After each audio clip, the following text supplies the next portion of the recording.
Democracy is there. The power does not belong to the government, it belongs to the people. But the people have to claim it. And you see, power without transparency disempowers the people. The people cannot oversee and control the government if there is secrecy. And that's precisely why governments want secrecy, because they don't want to be controlled. Now, humans are not made to be democratic by nature. If they get power and no one controls them, they will abuse power. Everyone has this tendency. So it's not about bad people or good people. It's about bad systems or good systems. Good systems are systems that don't give any space to unchecked power. So for now, we still have democracy. But once it has become a crime to tell the truth, then we will have tyranny. And then it will be too late to speak out, because now you have become a spy as soon as you tell the truth. And you will spend the rest of your life in a dungeon.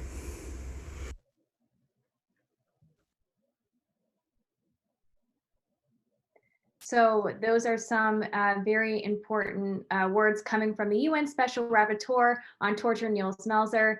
So hi, everyone, and welcome once again to the Free Assange Vigil. I'm Taylor Hudak. I am joined by my co-hosts, Andrew Smith and Steve Poikonen.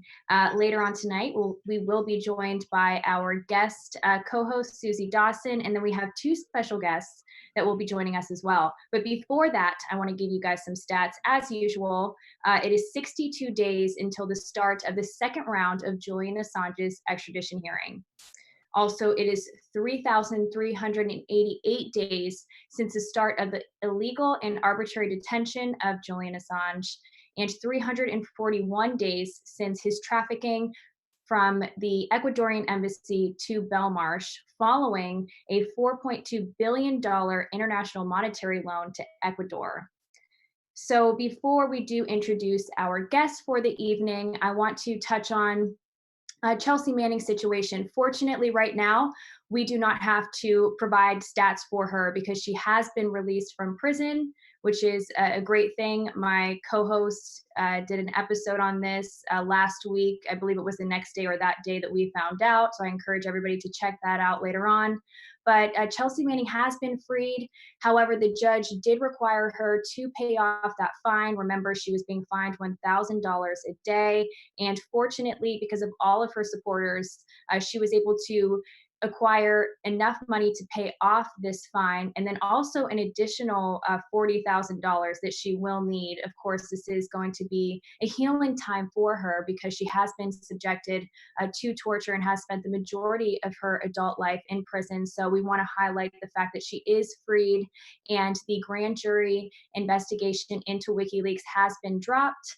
And we can assume, but we're not sure, that there have been no additional charges that have resulted from that grand jury investigation, considering Chelsea Manning is now freed. However, that doesn't mean that charges could be filed in the future, but as of now, we believe that no charges have been a result of that grand jury. So very good news with that. I think we were all quite surprised about this, but very pleased. And Andrew and Steve, I know you guys, like I said, did an episode about this. If you want to weigh in with some of your thoughts on what happened this past week as well. Yeah, we went live as soon as we could on Thursday to discuss it. It was a shock. On top of being a shock, it was fantastic news because along with that, Jeremy Hammond's contempt charge was also dismissed.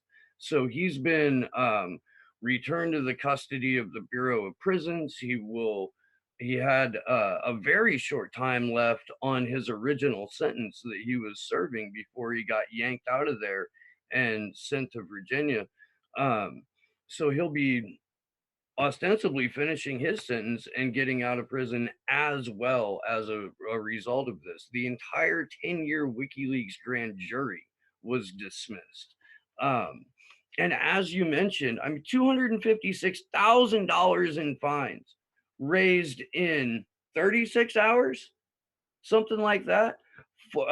Almost $40,000 for her to be able to like pay off her storage, get back on her feet, do, have some semblance of a life again, um, in a matter of days, the outpouring of support that Chelsea Manning has received is just like it does my heart good. It does.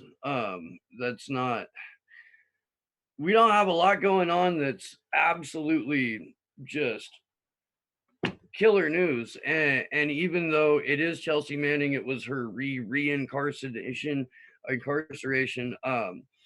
It There's always that element of, because her sentence was commuted, uh, that she could be hauled in front of a different grand jury. But for now, we're just kind of taking the win and rolling with it. Andrew. Yeah, just to give a little recap, because it's hard to keep track of things. Chelsea Manning was put into jail last decade under a military court where she gave her deposition. She was found guilty. The United States was forced to admit in court that they had that no one had been hurt as a result of her leaks.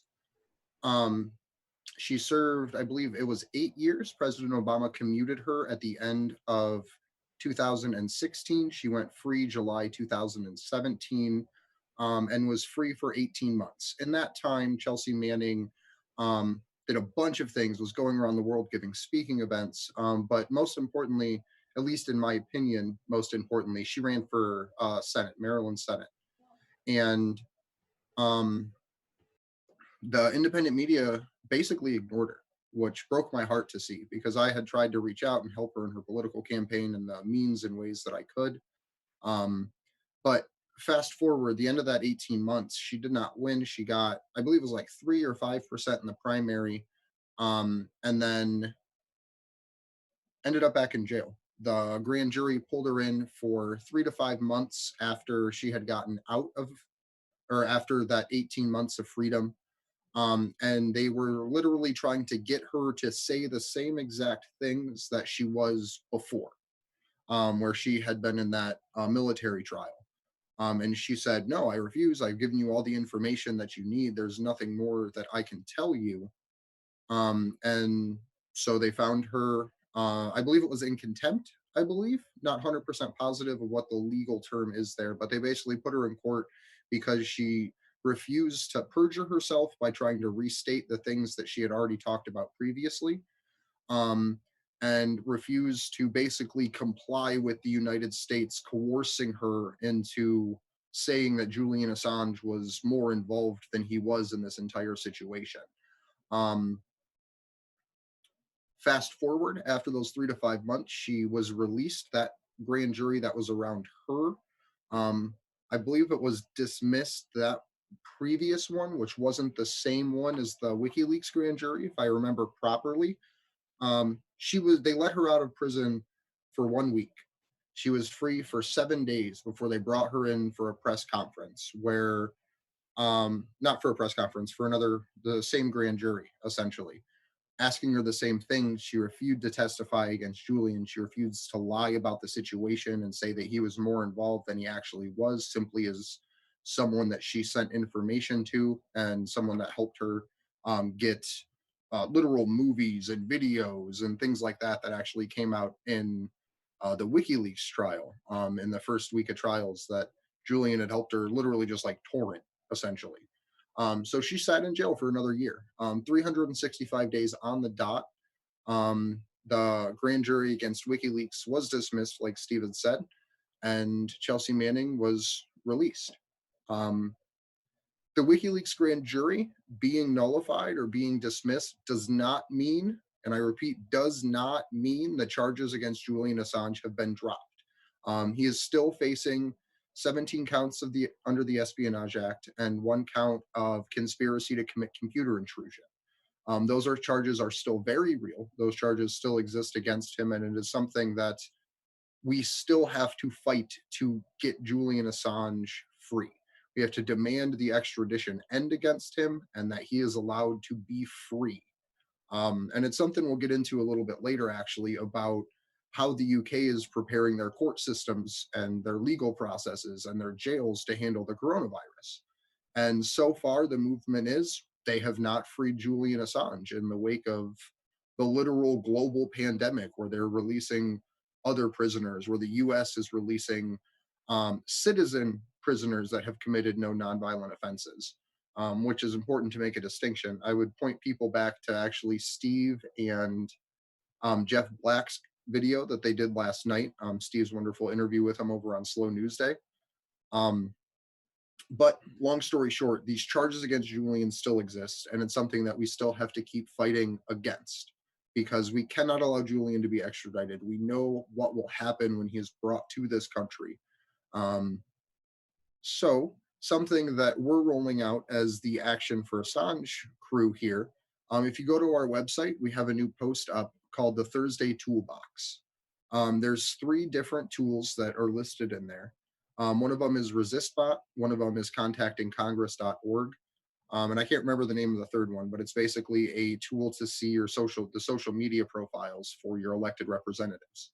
ResistBot, I personally think, will be the most powerful tool because it allows you to send faxes to both state and federal legislatures, as well as some other people within the administration.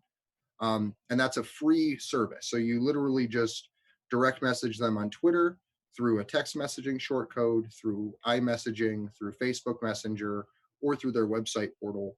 And you can send messages, you can send faxes, like shitty fax machine faxes, to your elected representatives or any elected representative who you can find their area code.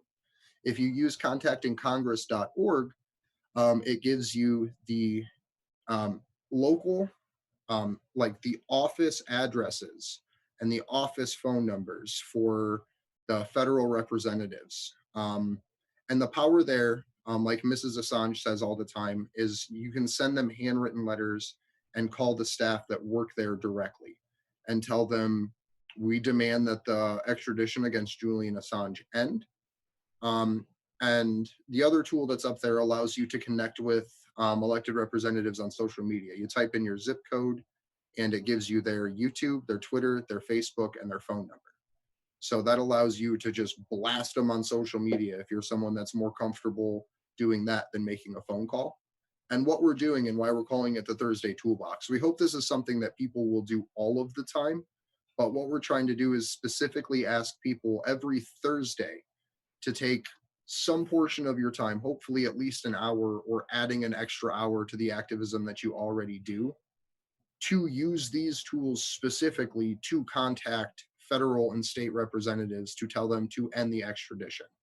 I personally think it would be awesome if you guys sitting there listening to us right now would use ResistBot as we're talking and continually send faxes to your elected representative as the vigil's going on.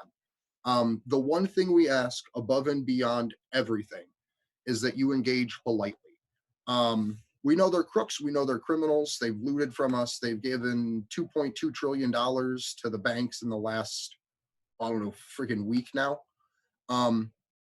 But you catch more bees with honey. If someone picks up a fax and it says, "You're a piece of shit," like, they're not going to read it. But if they pick it up and it says Julian Assange is facing 175 years in prison for revealing the United States war crimes, they might be a little more apt to consider what you're sending them. So I'm not going to tell you what to say and what not to say. Let it just come organically from you. But at the same time, I just ask you be polite about it, because we're not going to make friends, or, well, we're not going to get Julian free if all we do is just scream in people's faces, which has its time and has its places. But in this particular moment of history, I personally feel like educating people is much more powerful than simply yelling at them for not knowing what's going on or being willfully ignorant to what's going on. Right, exactly. And there are so many things that you can do. Also, I think it's important to keep reiterating the sorts of activism and the certain actions that we have engaged in ourselves. For example, Andrew and I, last summer in 2019, we went to a festival in in the town that we live in, and we were able to really speak to people there, just average people just like us, and ask them if they knew who Julian Assange was, and ask them if they knew about WikiLeaks and the certain revelations that we have learned through WikiLeaks. And many people were unaware of what was happening. And when we spoke with them and we told them precisely what was happening to this man, people were shocked, and many people were willing to take our signs, were willing to watch the vigil and get our contact information to become involved and to learn more. You'll be really, really surprised at how many people are receptive to the message. And the reason why we were able to be successful with this is because we did approach people kindly.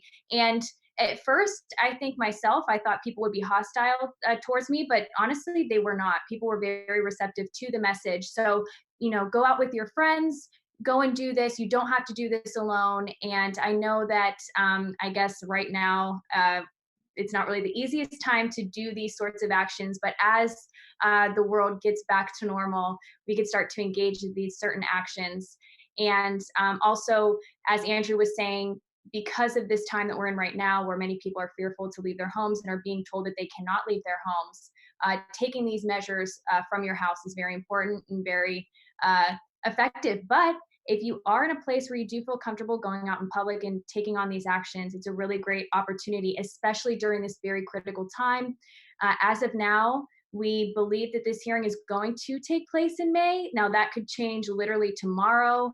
We are not sure. We will keep our eye out on this to keep you guys posted as to what's going on with this court hearing. It could very well be postponed. And yeah, we'll just continue to keep you updated on that. So if you guys do have any questions for us about these initiatives that we've been discussing, please do leave us some comments in the chat. Now, I see that we are joined by our first guest of the evening, former CIA officer and co-founder of VIPS, Ray McGovern, is joining us once again. He's a friend of the Vigils and a supporter of Julian Assange.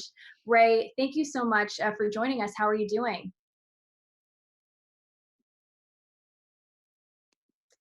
Ray, hi. Are you able to hear me? Is he muted? No? He's not muted, but I think he's still connecting. His image just Okay. froze. Are you there, Ray? Hi, I just, sorry. Hey, your beard is looking good. Thanks. You're welcome. Andrew, right? Yeah, how are you today, Mr. McGovern? Well, I'm a little late and I apologize for that. It's good to see you all and good work you've done the last couple of weeks. Yeah, and I just want to say a wizard's never late. He arrives right when he intends to. So,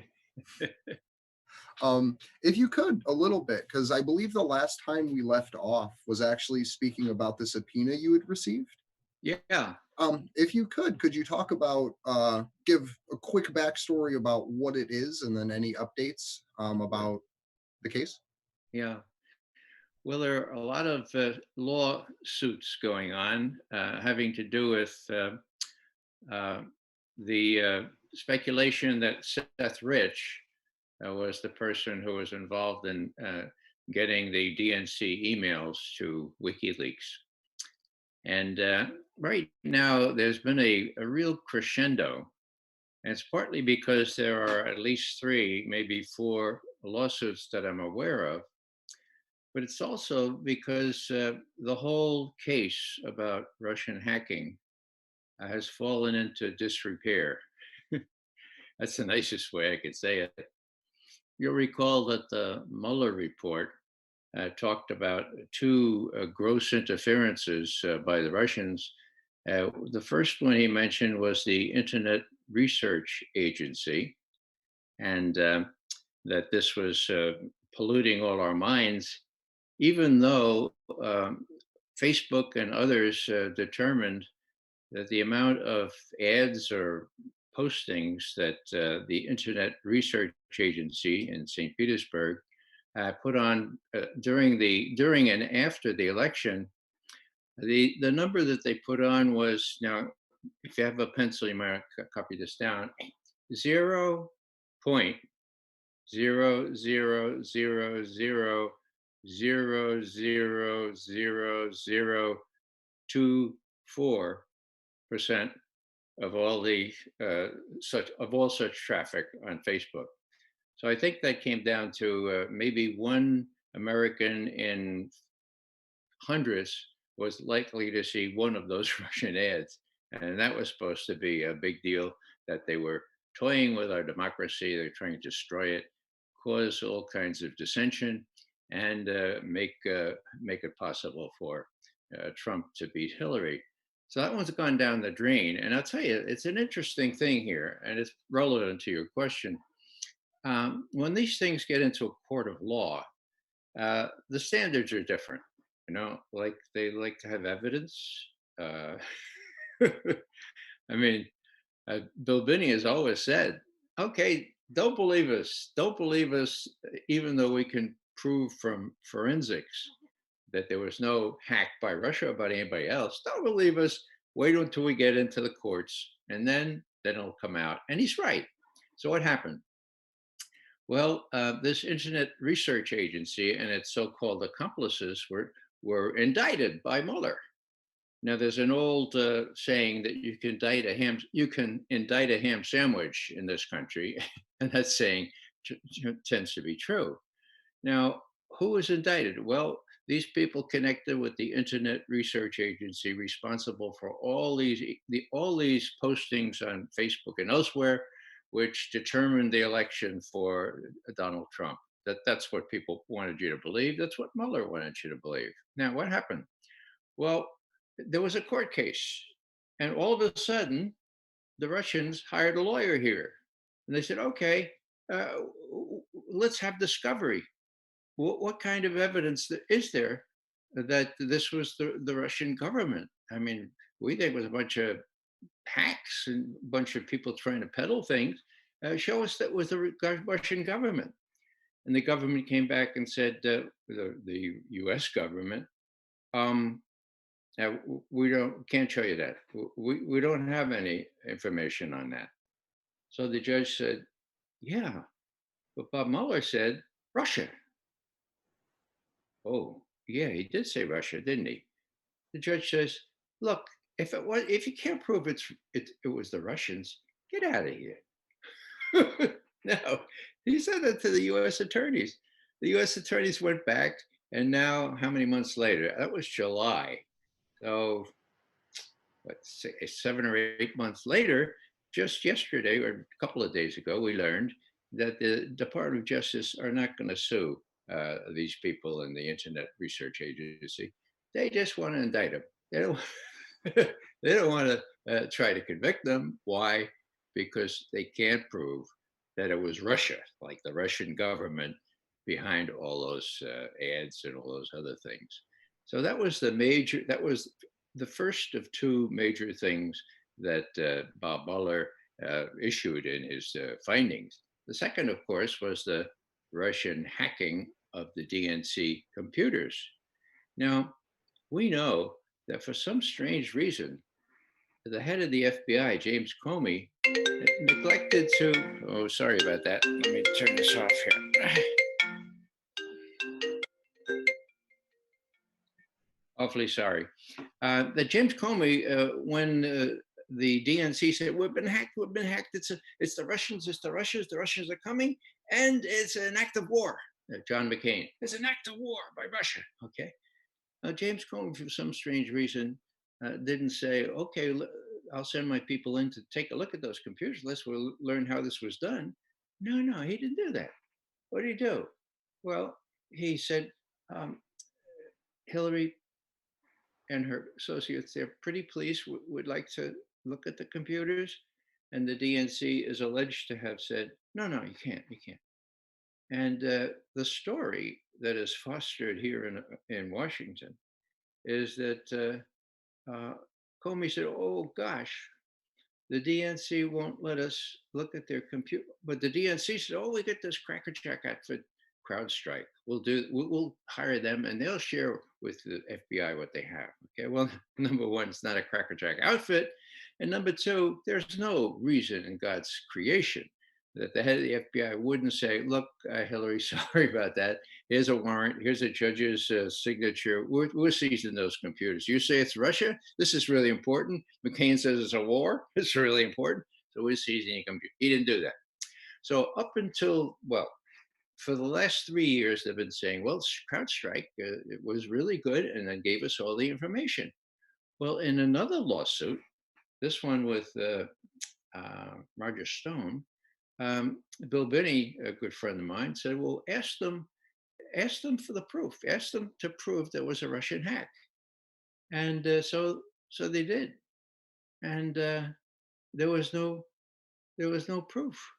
And so worse than that, well, worse than that from CrowdStrike's point of view, just a couple of days ago, as some of you may know, a CrowdStrike has said, well, you know, not only did we not give James Comey a final report, whoa, they didn't give it. He satisfied himself with a couple of drafts, redacted at that? Well, apparently so. He hasn't denied that. So we didn't give him a final report. And besides that, you know, we never said that we looked very much into examining or investigating how it was done. We just investigated what was done. And so, you know, all this business about saying the CrowdStrike showed it was the Russians, well, that kind of falls into disrepair. My God. My God. Now, has this been in the press? Well, one of them has. The New York Times was so embarrassed that it ran one of those stories day before yesterday. But this is amazing. So what I'm saying here is that the whole business of Russian hacking, for those who know or those who know where to get information, has fallen apart. So what does that leave? Well, could Bill Binney and our technical directors from NSA, former, could they be right that it was an insider, that there was no evidence of a hack, that contrary-wise, there's good evidence that it was copied onto a thumb drive, given to Julian Assange or WikiLeaks or whoever did it that way? Wow, that looks like it's more likely now with CrowdStrike disavowing its former stuff and with the Internet Research Agency going poof. So what does that mean? Well, who is the insider? I mean, who is the DNC insider? Well, the candidate list is not very long. Julian Assange himself mentioned Seth Rich. He disavowed saying, you know, he was my source, but, you know, when you offer $20,000 for the reward for whoever gives you information leading to Seth Rich, then, you know, there's kind of I've never seen Julian do that before. That was certainly a clue. So the top of the list sits Seth Rich. Now, this is very embarrassing to the Democrats, very embarrassing to James Comey and all the people who are wedded to this notion that the Russians hacked. And so there's a full court press in the courts to make sure that nobody says that Seth Rich was responsible. That's why I got subpoenaed. I told you, actually, I was on with you all the day that I got subpoenaed the first time. And Yeah. I've been subpoenaed another time now in a more intrusive subpoena for a court case going out there in Dallas, Texas. It's even more comprehensive. And I wrote back, I said, look, you must be kidding. I don't even know half of these people. A third of them I never even heard of. You want me all my correspondence of these people? So they relented and said, oh, just give us what you gave the first people. So what I'm saying here is that there's an extreme sensitivity on the part of the riches. And of course, you know, they don't have all this money. Who's financing this? My guess is that it's the Democratic National Committee. There's the people who just can't abide the thought that their carefully constructed but full of holes legend about a Russian hack is about to fall apart. So they're in it full time. And this fellow Butowski, who's suing and being sued, is going to be in the news for the next year or so as this thing drags through the courts. But as Bill Binney said, the truth will come out. And Binney has issued a couple of affidavits in connection with the Roger Stone case, which the judge would not allow into evidence, even though it hit the core of the thing. And And so we'll have to see how that comes out. So the subpoenas, I didn't get away with my first response, uh, which was uh, which wrapped up all the evidence as to why it wasn't the Russians, but it was somebody else. But so we sent a bunch of things. My computer person and I sent a bunch of things to that first one. We'll do the same for the second. But all I'm saying here is that the thing is really coming to a head, and that all these lawsuits are very curious in nature because there's an apoplectic kind of reaction to any notion that if it wasn't a Russian hack, if CrowdStrike disavows what it said in the past, if the Internet Research Agency cannot be proven to have been under the Russian government, my God, it's got to be an insider. And who is that insider? There's one prime suspect, and we know who that is. And that's, I think, why the Democrats, who must be financing all this stuff, the rich family is not rich, as far as I'm concerned, as far as I know. So there's a full court press going on, and that was the first part of my subpoena. I see Susie has joined us. Susie, good to see you. Hi, Grandpa. You're looking very grandpa at the moment. You've kept the beard. Well, it's almost Tell us almost about a it. year. It's almost a year since April 11th, so I'm hoping to be able to trim it off as soon as Julian gets released, which I expect will be the end of May. Will you tell the story about what moved you to grow the beard? Say again? Please, will you tell the story about the beard? Oh, well, these folks know it pretty well, but I'll repeat it for our audience, and that is simply that when Julian was unceremoniously dragged out of the embassy there on the 11th of April last year, he looked pretty disheveled. He looked pretty unkempt. Maybe not quite as bad as, not quite as disheveled as this, but he looked pretty bad. And I said, how can I express some sort of solidarity with Julian, something that will remind me of him, something that will remind me to think of him, and maybe lift a prayer every now and then that he'll be safe and he will not be prompted to commit suicide. And I just decided, well, I'd look as disheveled as Julian, unkempt, and when people, when kempt people, I don't know what is kempt an adjective. When I run into kempt people who look at me and they go, well, I said, what are you doing so unkempt? I say, like, who was it? Ralph Waldo Emerson was told by the fellow in jail. So what are you doing out there? What are you doing out there? That's another story. But yeah, that's the story of that. I did want to inject a little special interest item in here.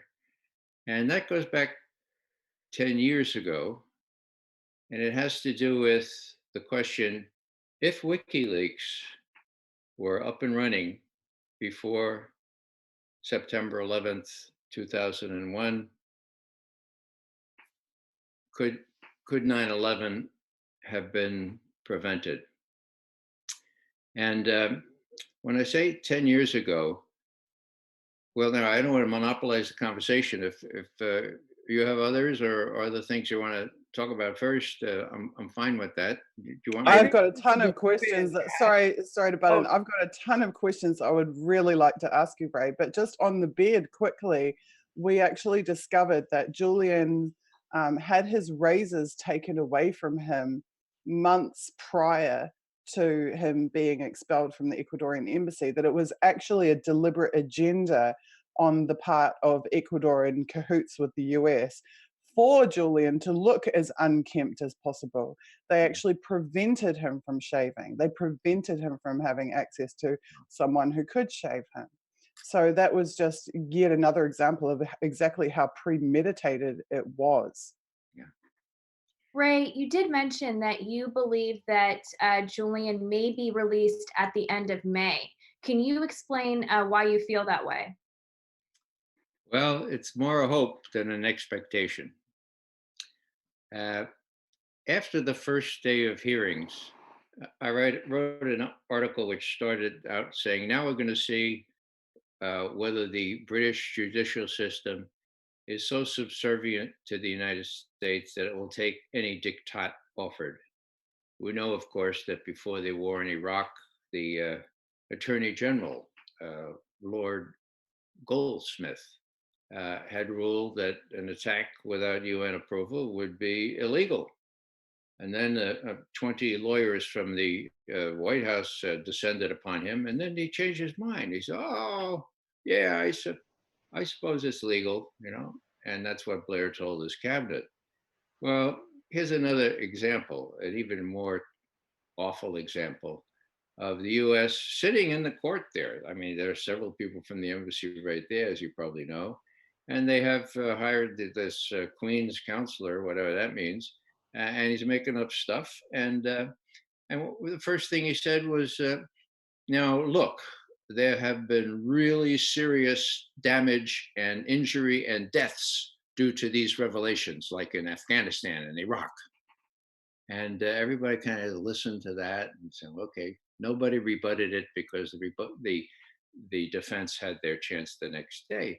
But I wrote this thing because I remember when all these things happened, when they went down and the evidence was out in the ether, thanks to WikiLeaks, and there were all kinds of recriminations, all kinds of accusations saying, "Oh, this is going to be terrible for our soldiers or for the people working for the U.S. and Afghanistan and Iraq."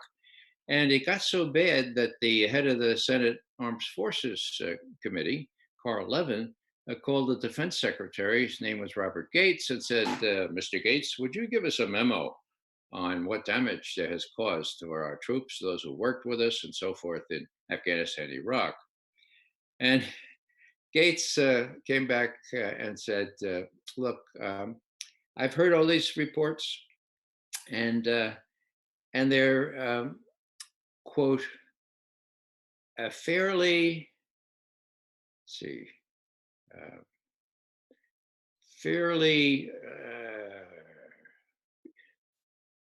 It was the word was exaggerated, but it was a much better word. It'll come to my mind. In other words, Gates himself, the head of the Defense Department, the ruling general or the general in charge of Afghanistan and in Iraq, had all said not one soldier had been as much as spit upon as a result of the revelation of the, overwrought is the word. Okay, so fairly substantially overwrought. Those were the three wonderful words that Defense Secretary Gates used. These reports, Mr. Levin, head of the Senate Armed Services Committee, these reports are, quote, fairly significantly overwrought. Now, how does that square? How does that square with what the Queen's counselor, representing the prosecution here in Assange's case, said about all this terrible damage, people gone missing, people blah, blah, blah. And then he carefully said at the end, but I have to say that the United States has no proof of this. All they know is that 100 people they used to work with disappeared, but they don't know what happened to them. But so they're not prepared to argue that it was a direct result of this, but it happened. And that, you know, that's how bad it was. So all I'm saying here is that it's so egregiously obvious that the British are toadies, poodles, whatever you want to say, of the US in this. With the accumulation of protests from doctors and from everybody else, I think there is a chance. I think there is a chance that Julian will come out of this all right. And as I say, that's more a hope than an expectation. But, you know, we can't lose hope. And that's why we're here, I guess, tonight. I share that. Actually, I have also had the feeling that he may be let out. Do you think that coronavirus gives them an excuse? Well, you know, it gives everyone an excuse to do whatever they want to do, actually. And yeah, it could. You mean in the sense of keeping him cooped up, or maybe letting him out, or what do you think? Quite the opposite. So there's been prisoner releases in Ohio. There's discussions of prisoner releases in the UK. The releases in the States so far have been around non-violent offenders. Julian is a non-violent offender, obviously. So I'm wondering if Corona would give them a way to save face, so that rather than Julian being seen to be victorious, or rather than them having to answer, the UK having to answer to the USA as they otherwise might have to if they were to let him go, I was wondering if Corona gives them the perfect opportunity to actually let him out and kind of no fault either way basis.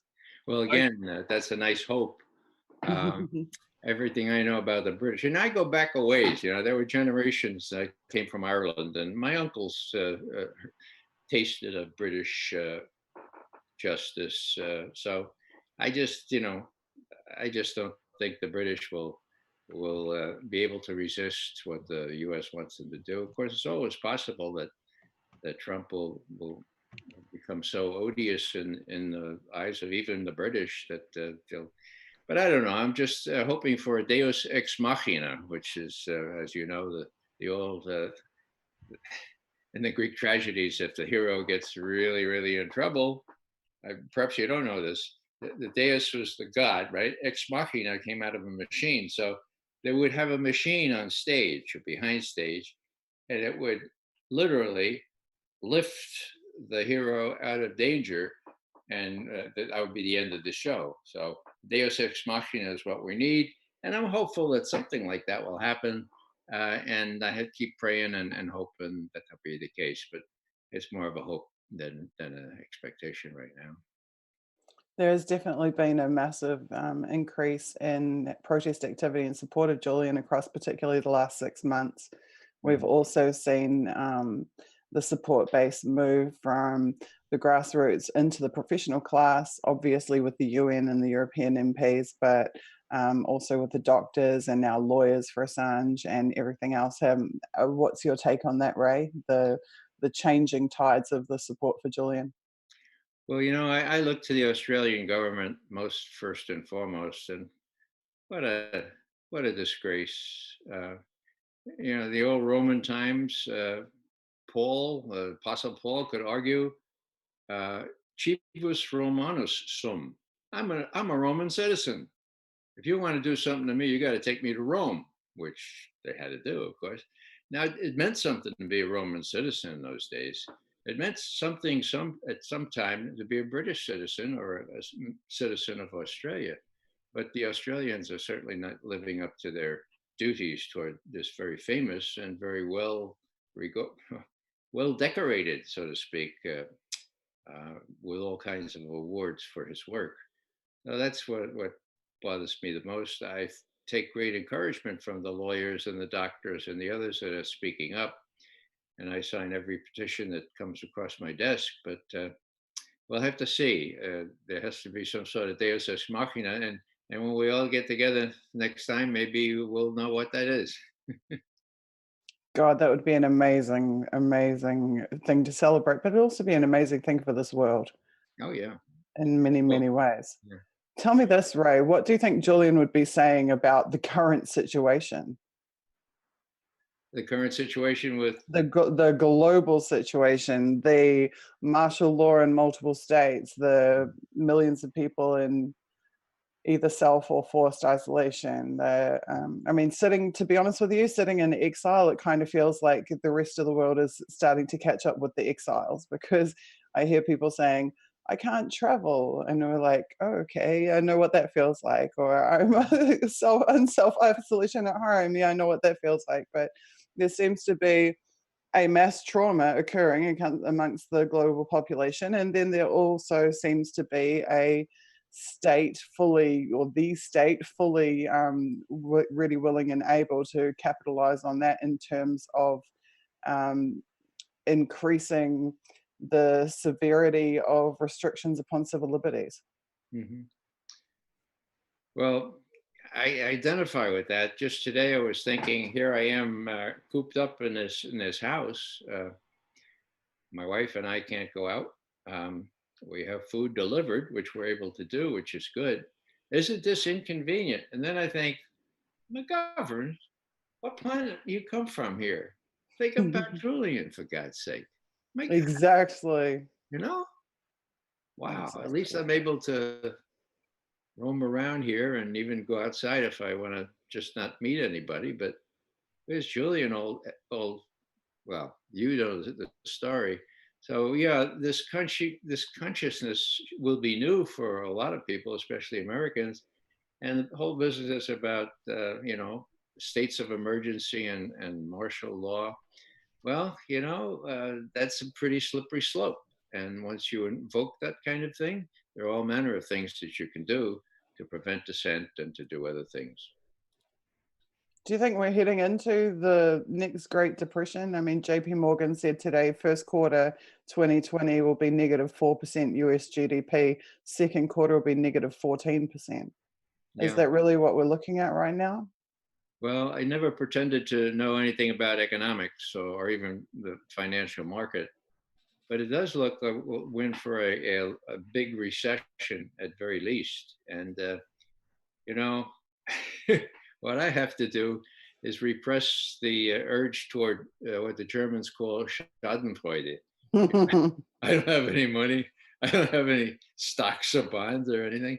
And, what I have is in a bank account, not very much, but it's enough. And for all these people for whom enough is never enough is never enough, they're going to take it on the chin. And of course, the way things will work out will be the same thing as the failure of the banks back in 2008, 2009. When they fix things, it'll be the people like us that will suffer.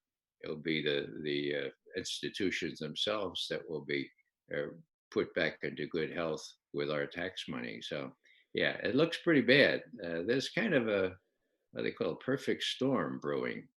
The Ebola, the um, SARS. banks, and the other Mm. thing is, the what I call the national security state, the deep state.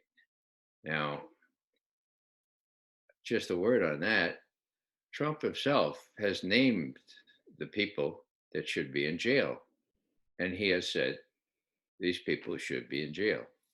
Comey, Brennan, Clapper. Mm. It's amazing. Of course they should be, but they have ways to, with the help of the media, to argue against that kind of thing. And just as things are coming to a head with the John Durham investigation, which Bill Barr, the Attorney General, said would be completed this spring, I don't know if it'll be completed this spring. And I don't know if Trump, you've heard me say this before, whether he has the guts, even though he has chapter and verse on these guys. I mean, they were so sure that Hillary was going to win, they didn't even hide their tracks. And even after she lost, they kept the thing going, as probably you know. So they have the goods in these guys. The question will be, will Trump fold? Will he cop out? Will he believe what he's been told? You don't mess with the intelligence community. If I were a betting man, I would say that's probably the way it's going to come out. And the Ebola thing and the financial crisis could serve as some sort of a cover, or at least a obfuscation for letting these guys off with a tap on the wrist, slap on the wrist. So Brennan while we're has got I'm so sorry, Andrew. Brennan has got so much blood on his hands. Has there ever been a CIA director jailed? I mean, they say many times about the presidents that a president will always forgive the sins of the former president or even pardon them because they're feathering their own nest for the future, right? When the next president comes in, is it the same with CIA directors? Is there any history, any established precedent of intelligence chiefs in the US specifically being held to account for crimes? The answer is no. But the extended answer is that there is one example of a CIA director who told the truth, who testified to Congress about the crimes of the 50s and 60s, all this drug usage and trying to kill Castro and all that kind of stuff. And he wasn't pardoned, he was killed. He was murdered. His name is Bill Colby. I worked directly under him. And he was drowned in a boating canoe accident there right out in Maryland. And I've looked into that recently, and I'm convinced that these guys got him. He was pretty much expecting it. He said so. He said, I don't want any security around me. If they're going to get me, they're going to get me. And they did. So all I'm saying is that it's really worse than no one facing the courts or no one being held to account. I mean, Gina Haspel, the head of the CIA now, is well known to have run the first torture site, the Black Site in Thailand, where waterboarding occurred. They all knew that. The senators that approved her nomination to be head of the CIA, they all knew that. Okay. They call her Bloody Gina, like Yeah, it's a pet name. That's what she was known, and John Kiriakou has told us that. So I actually remember the famous tweet by WikiLeaks, or the famous information that got released of the torture reports written by Gina Haspel in the form of autoerotic fiction, or autoerotic like fan fiction. Like she was writing her reports describing the beads of sweat dripping off their abs and shit like that. So the fact that she is even allowed to still exist in a free and open society just shows that we're not a free and open society. yeah, well, I was at that hearing where she was the nomination was sent forward, and I couldn't abide sitting there and seeing all the senators, including the Democratic senators, sort of giving her a pass. And so I intervened and said, beg your pardon for interrupting, but you all know that she ran that first torture descended upon. Oh, it looks like Ray's connection's frozen up for a second. But That's actually, absolutely fascinating. What he just said, I'm blown away. I did not know that there was a CIA director who was a whistleblower, or that he was killed for it. Did you guys know that? I did not know that. Colby. That's Yeah. a name to. That is a name to look up. While we're waiting for Ray to come back, I'd like your opinion on this, Susie. Jimmy Dore did an extensive piece last night and has released a lot of videos about it. The Bernie Sanders and Joe Biden were encouraging voters to still go out to the polls amidst the pandemic that's going on right now. The day before and a couple days before that, he was releasing videos showing how polling locations were getting closed across the state. So essentially what happened is the Democratic Party closed primary polling locations and then still encouraged people to go to those locations and vote. And there's a video of a little old woman sitting outside of a polling station in Illinois talking about how there's been elderly people crammed together in this room for 3 to 6 hours, or like I think it was 2 to 3 hours, waiting to vote. And I was just wondering if there's any like recourse or legal action that would be taken from intentionally asking people to contaminate themselves by not closing down polling locations and encouraging them to go to polling sites when there is a pandemic actively going on. Because I know in some countries, spreading the pandemic intentionally is a crime. And I was just wondering if you knew about anything, maybe US law, that would criminalize that. I wouldn't have the first clue about US law, but my only comments on that front would be two things, which the second might not be very popular. The first one is that the DNC doesn't give a shit about anybody except themselves. That's what it comes down to. They don't care whether you get a disease or don't get a disease. I don't even think they care whether you vote or you don't vote, because at the end of the day, they're going to pick whoever they want to, regardless of who votes for whoever. So I really don't think it matters a whole lot to them. Of course, it matters to people who are impacted on the ground. People are affected on the ground, but I don't think it matters to the institution of the DNC whatsoever. And then the second thing I would mention is that I spent 4 hours of my life watching Hillary's recent propaganda documentary last week, which, while I had to grit my teeth through, a lot of it had some very, very enlightening stuff in there. For example, when her team's talking to her about whether or not Bernie's a threat, and she says Bernie is a career politician. This is just his shtick.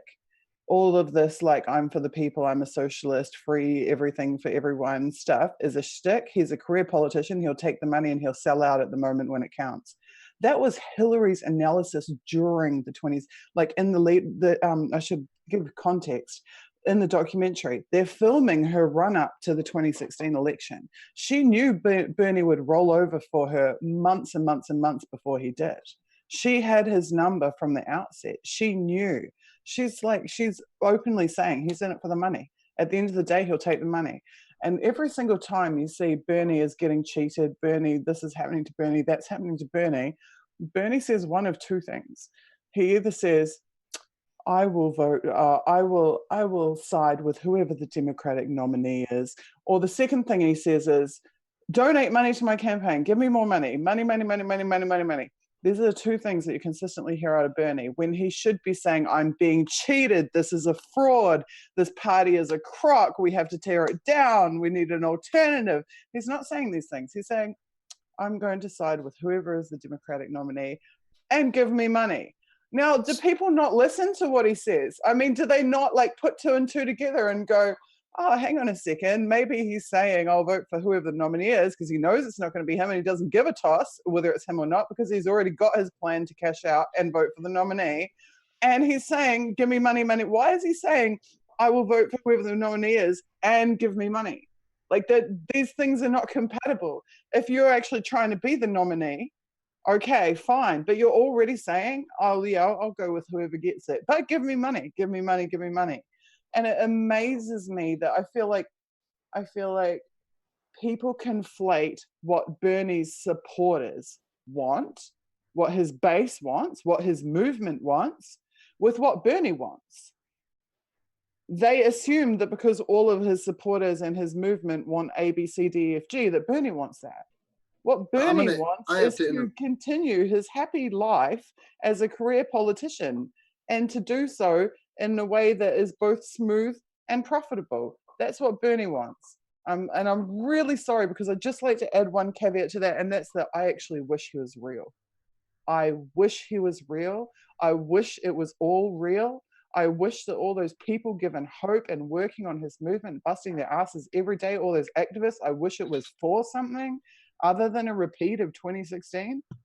But that's not the case. And the writing is right there on the wall. And if you want to go watch Hillary's stupid propaganda documentary, she says it right there, months before he rolled over in 2016. So we are now also streaming on Jason Burmis' channel. So to Jason Burmis' audience, I want to thank you guys so much for tuning in. You are watching the Action for Assange, Free Assange Vigil.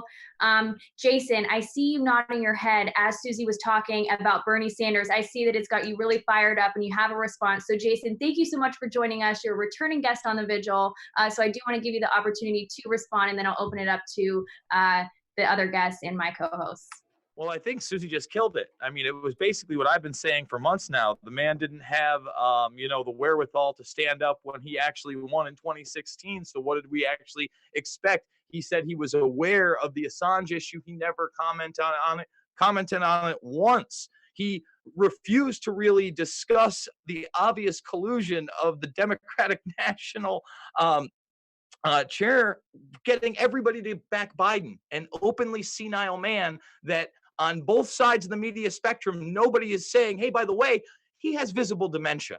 I mean, this is the world we're living in. I don't trust the voting we're getting. And at this time, we have a verifiable crisis where people are panicking, where polling places are being closed and elections are openly being talked about being suspended. Where is this guy on these issues?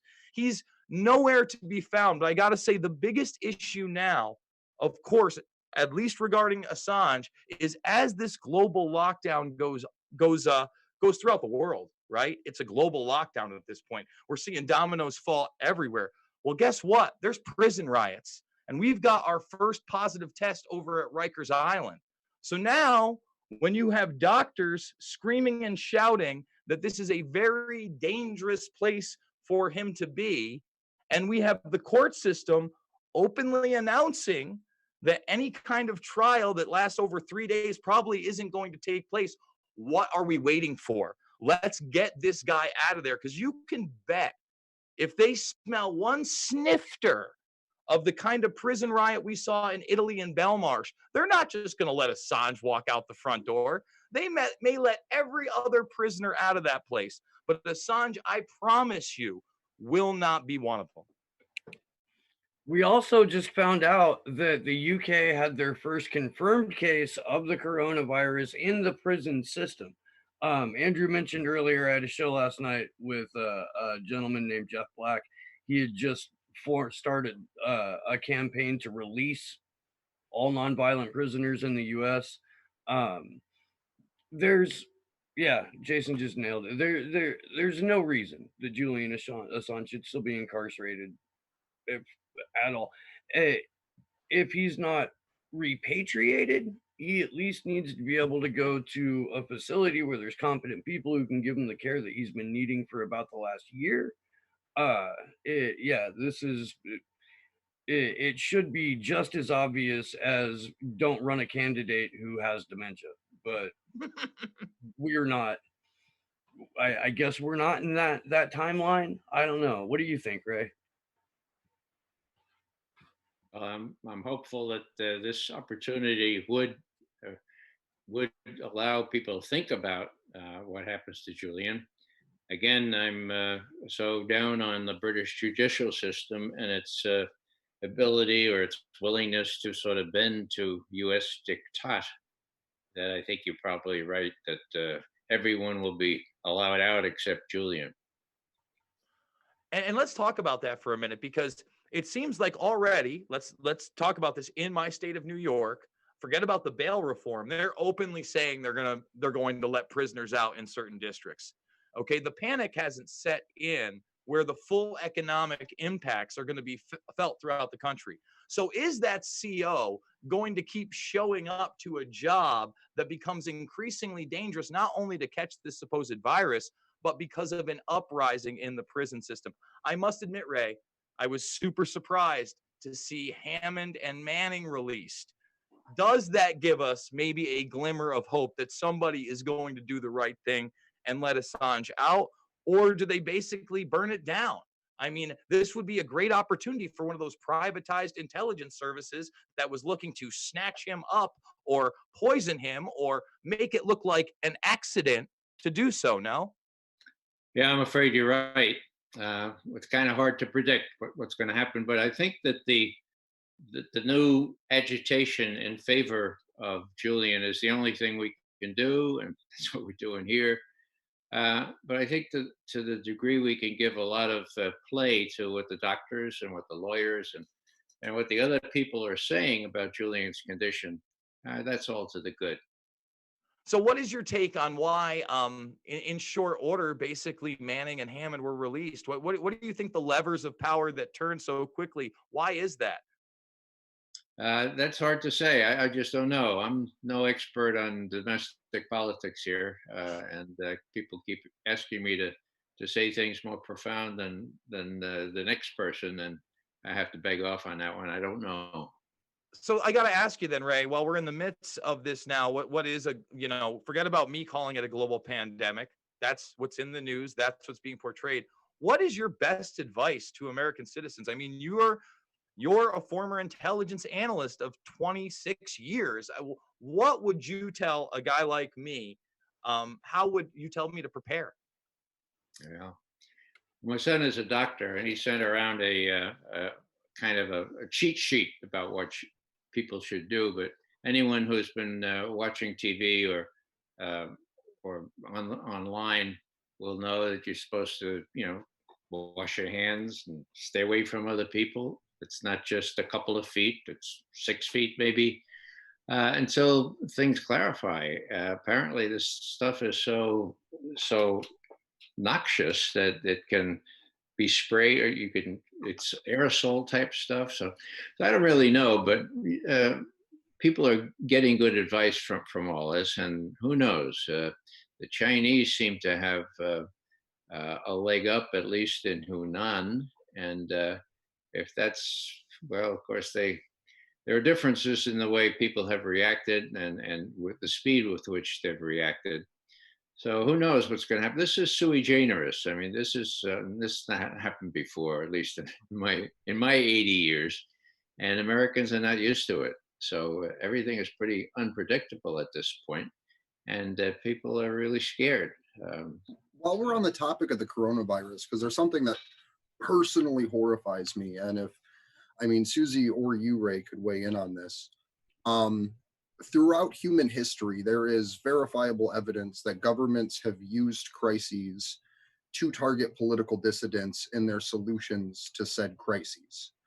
Um, do you think that I'll call them the dissident class, the people that are vocal and speaking out and trying to change the system, whether it's on a YouTube show or in the streets, should take some type of adequate measure to prepare themselves for the situation where the governments roll out camps into the now vacant and barren supermarkets and big box stores throughout the country?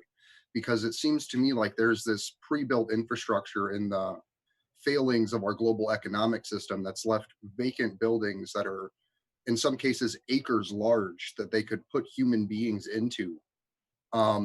Should we as dissidents be worried about the government response? And if we should be, what should we do about it? well, I guess it all depends on where we are. Here in the U.S., people who speak out are already in danger. John Kiriakou was arrested on the street, and they charged him with stuff that they made up, and it's come out now in court that he was not guilty of what they're saying. Other people have been harassed. All kinds of folks, people who are journalists and others. So I just don't know what to say, except that this creates another opportunity for that to happen. And you know what happens to people in the FBI and elsewhere when they continue to serve under people like they did under Comey and the others. I'm afraid they will salute smartly and do what they're told. So that's especially troubling, and that goes for the local police as well. So, yeah, one should be more careful, but I'm already being careful. And as you know, Gina Haspel already knocked me off this program once. We'll just wait until she knocks me off again. Well, My I do take want on to talk that. about some of the things that are obviously just being talked about. Trump, what they're asking today will be mandated tomorrow. For instance, social gatherings of 10 or less. That kind of makes protest impossible. That makes gathering impossible. We know that big tech companies and the White House met over 4 weeks ago. Why? To control information. They discussed this. YouTube has openly said that they'll be taking more videos down via bots because they can't just manually review them. They're understaffed. So things that don't go against their guidelines can also be censored. I think this is what's frightening. We can already see the lockdowns in place. De Blasio, less than 48 hours ago, said that they would make a decision to lock down New York City or self-isolate. Again, it will be less enforced at first, but it will be fully enforced later. I truly believe that New Rochelle is no more a hotspot in New York than any other place. They clearly used selective testing to bottleneck off the city. That's clearly right there by the Cuomo Bridge, the Washington Bridge, and the Lincoln Tunnel, as to not panic people. I just think our country, what's left of it, Ray, unfortunately, is going to be unrecognizable in the next 1 to 2 months. And I don't know what we get back, because when these people have taken power, executive action, for instance, we've never gotten those rights back. And Cuomo himself put cyber attacks in this latest bill that was passed without question. It seems like now the coronavirus equals hurricanes, equals floods, equals natural disasters, equals unforeseen cyber attacks, and anything else they want to put. Can the genie ever go back in the bottle after this? And this is for Ray or Susie. I would just say that you can't take what's happening now in isolation, because this is not something that's just happening in 2020. This has been an entire decade of legislation being introduced that encroaches upon civil liberties and in extremely dangerous ways. The NDAA, for example, which Chris Hedges and others fought all the way to the Supreme Court, but unfortunately were deemed to not have standing and therefore did not win the case. The National Defense Authorization Act of 2012, I believe it was, allowed the indefinite detention of American citizens. The drone program has assassinated American citizens overseas. So you have these really horrible precedents, and then you add mass surveillance on top of that. And on it goes. I mean, I recently did a study of security legislation that had been passed in my home country of New Zealand, and every single year of the last decade, a new bill or act was passed through Parliament, usually under urgency, within very short periods of time, that directly impact civil liberties, restrict civil liberties, and further empower the government and the intelligence agencies to take actions against citizens. And those bills are not, don't just pertain to New Zealand. There are equivalent pieces of legislation right across the Western world. So this has been it's been a long, slow walk across the decade to get to this point. And it seems that now we are really at the 11th hour, if not the 12th hour. Well, when you talked about, people that are disclosing information and documentation like the NDAA, now we have this new counterintelligence 2020 to 2022, which associates what? Al Qaeda, ISIS, Iran, Hezbollah, public disclosure organizations, hacktivists, leaktivists. Well, for instance, am I now a public disclosure organization? Because none of the media is printing this thing from the Association of American Railroads, where they are getting documentation for their infrastructure for your papers, please, at what? Containment and quarantine areas in America.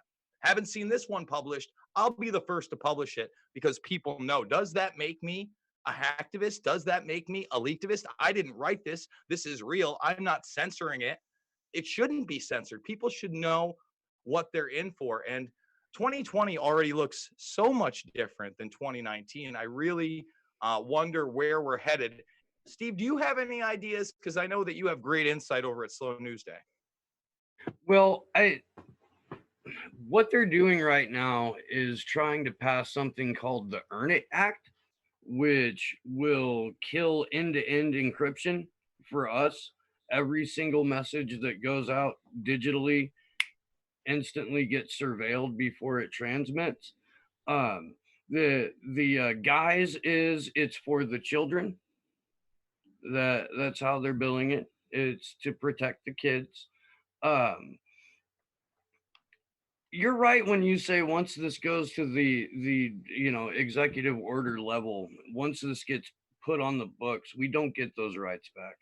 I just threw it in the chat, but we're obligated to dissent. It's something that we have to do peacefully, but often, and to the point to where it becomes one of those waves. It's supposed to only take 3.5% of the population to enact a little bit of change. I think that we're witnessing 12th hour status for what little liberties we do have left here. So I hope we respond accordingly. Well, I mean, at this point, I don't think there's any doubt this is a global, transformative human event. This is 1929 meets 1984 meets 9/11 in the slow rollout. I mean, it's got all the flavors. Today, you had Trump talking about FDR wartime movement, but then denying it would be as bad as the Great Depression. Yet, yesterday, talking about how this was worse for the airline industry than 9/11. The stock market floor will not open tomorrow. It is online trading only, and that means eventually that will be closed. Once the bank runs happen, what happens? We are in complete uncharted territory, and I just hope people are prepared. I mean, I hope and pray that somehow there is some kind of positive outcome on this, and I hope and pray that we can get Assange out of that prison system, before all hell breaks loose, as we're seeing in Italy. That is a first world nation. People should be taking note. Is there anybody that disagrees with me that we shouldn't be heeding the warnings of Italy at this point? I guess that's Crickets. Susie? Crickets. That's all I said. Crickets. Of course, we should learn from those who are weeks or into months ahead of us on the trajectory that most of the Western world is currently following very closely. I think Germany and France are not that far behind Italy, looking at the numbers coming out. I mean, I have many concerns about this corona situation.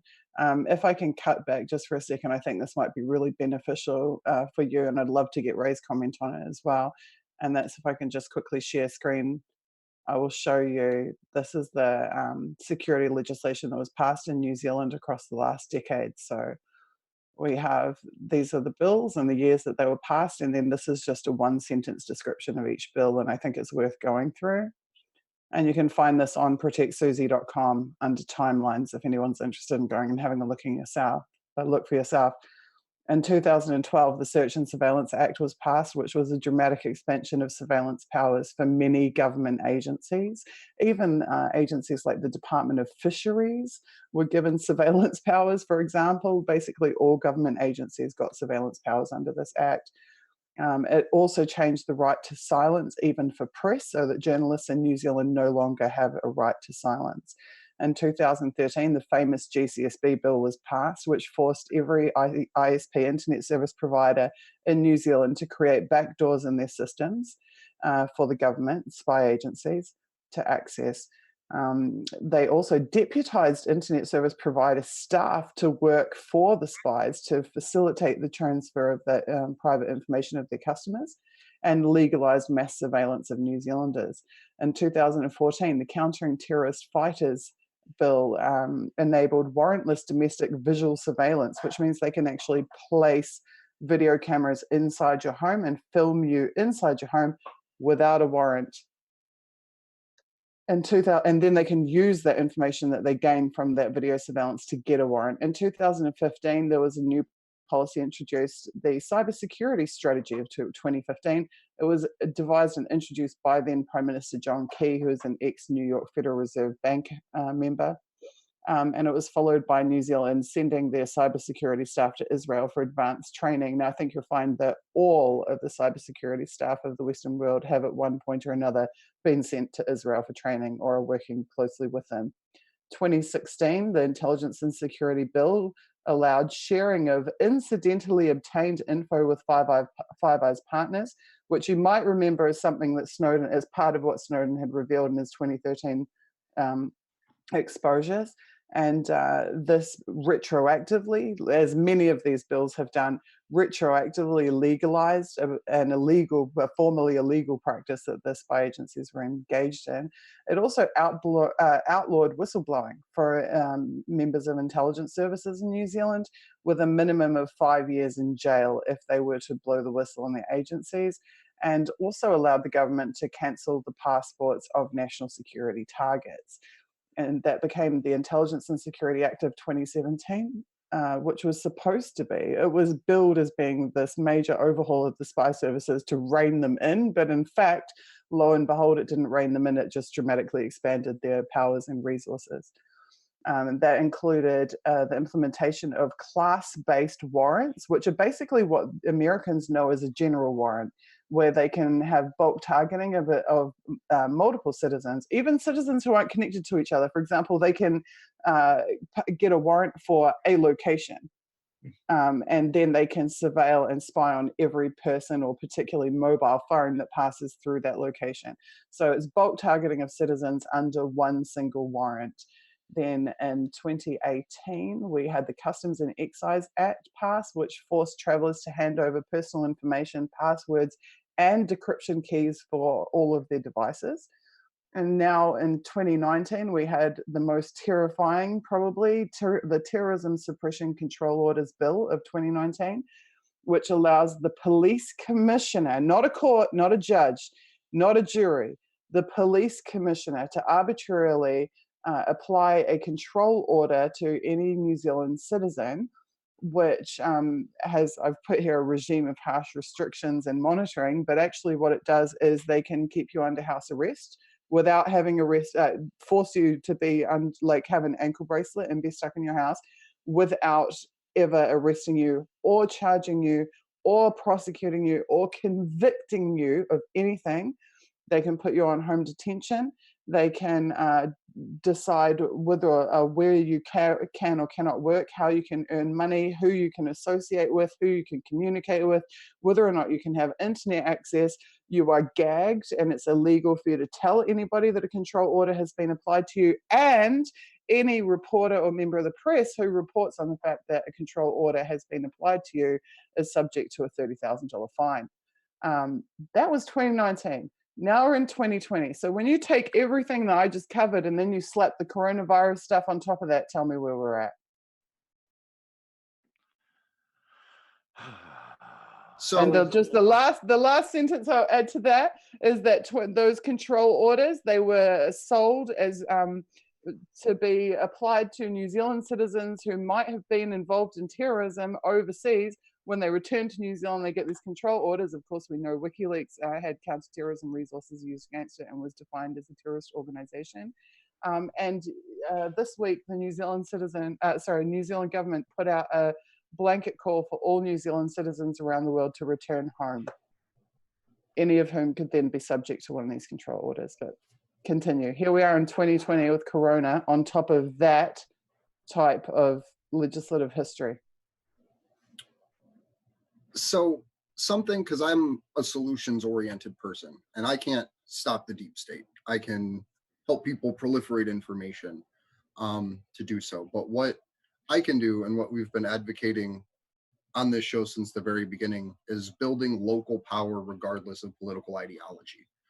And I didn't want to talk about it on this stream, but I feel like it's really important with the weight of this conversation and with everything going on right now, because the government response from the federal level we're seeing is a slow rollout of testing and the use of the military to do whatever the hell they're gonna slowly start to do. On the local level, though, we have so much power, and people don't realize it, people don't see it, people don't have the ability to possess it or even generally manifest the power of a community. And I'm not talking about sovereign citizens, and I'm not talking about like editing your city charter. I literally mean bringing people together to accomplish goals. So this is just a personal victory. It's the thing I've been doing to keep my spirits up. I reached out to every city, every municipality in my county this week and said, what is our plan for food security as this crisis deepens in the next 3 to 6 months? None of them had an answer. So I called them again and I said, would you be interested in setting up a municipal farming program? Right now, everyone is on space restriction, physical space restriction. We're not allowed to gather. We can't have soccer events. Can we start ripping up the fields, ripping up the green spaces, and start farming as a matter of emergency? Our parks and recreation departments are getting laid off. Can we use them, divert their resources, and have them literally start tilling up all of the green space within our community? And I got a resounding, send me a proposal, what does this look like? I have 5 of the 11 cities in my community that have already discussed this internally and want to move forward with some kind of idea. And I have 1 city in my community that is already identifying locations in conjunction with a city outside of my county that they're going to begin using for municipal farming programs. I've connected with the local Beekeepers Association to provide pollinating colonies for those farm sites that are going up. I've connected with the local 4-H groups to use this as an educational program for the kids to learn how to farm, because it is that oldest, greatest generation that is the most at risk right now. And it is the youngest generation that doesn't know where food comes from half the time. So on top of that, I've connected with our local community college and a beautiful professor out there who I'm not going to name for personal reasons, who's helping pull all of these resources together. I spent an hour and a half on the phone with him in a parking lot today, and I'm getting a proposal typed up and sent out to my local communities, because it's a matter of urgency, and getting your community to start growing food for your community now, regardless of what the intelligence communities are doing, regardless of what the bullshit happening at the federal level is doing, it secures a source of food.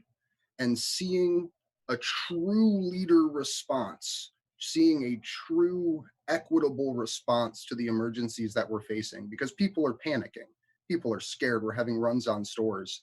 And when they start seeing the tractors pulling up the fields and people going behind and putting seeds in the ground, they can say, I didn't even think that we could do this. And I hope that what I can do is to inspire people to keep finding things that people will say, I didn't even think that we can do this. Because this was something that I was sitting there just like, how the hell am I going to feed all of the people in my county? I can't.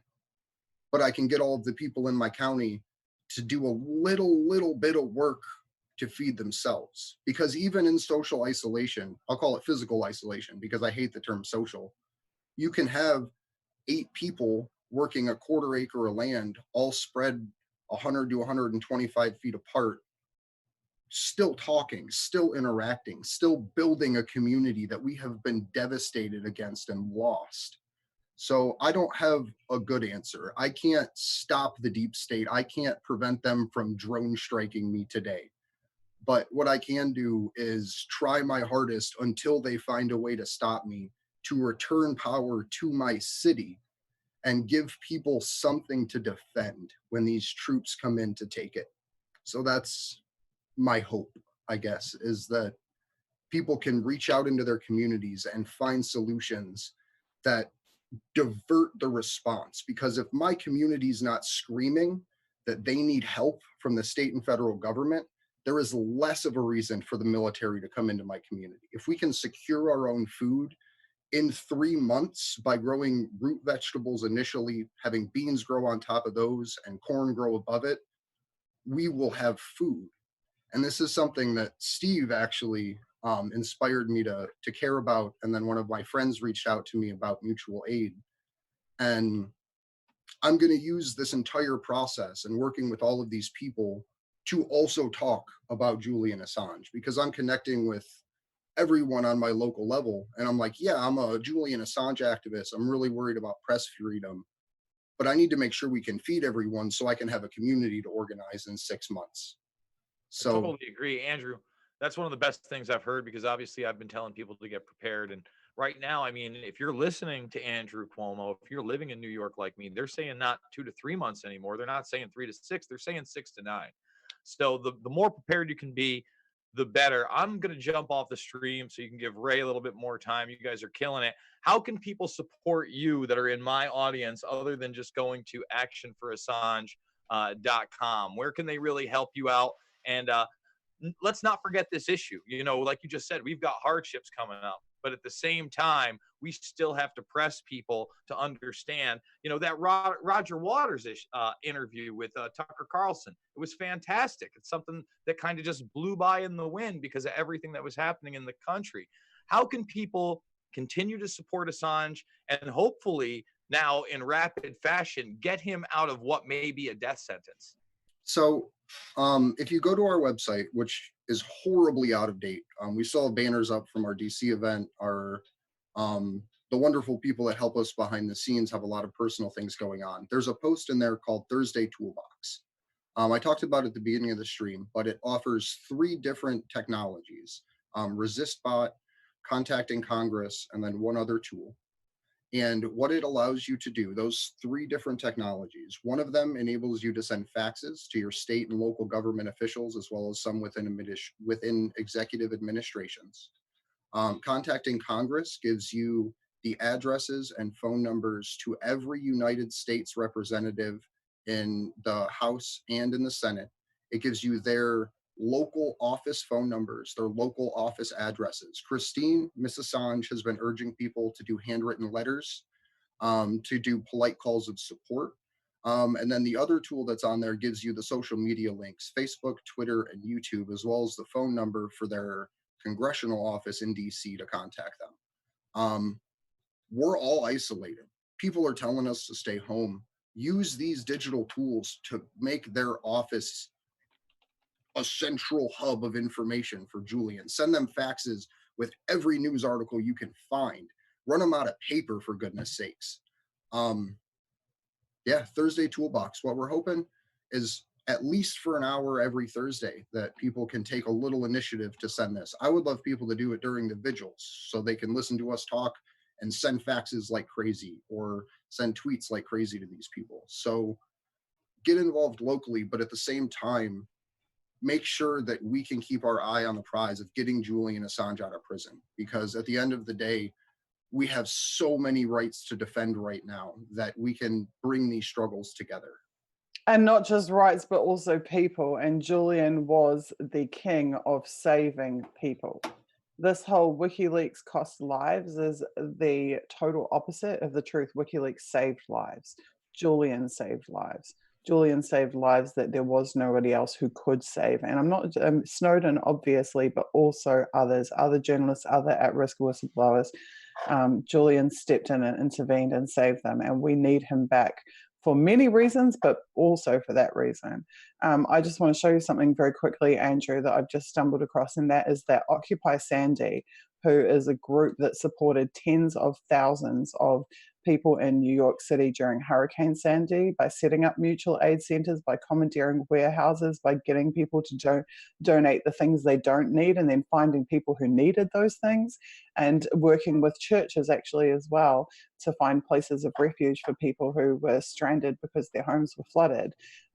Yesterday, unfortunately we've missed this, it was yesterday, but they shared a national organizing call for COVID-19 on Facebook. And when I go and have a look at that, I discover that it was hosted by InterOccupy. InterOccupy is the group that coordinated 2,000 occupations worldwide, got them all in contact with each other and all supporting each other.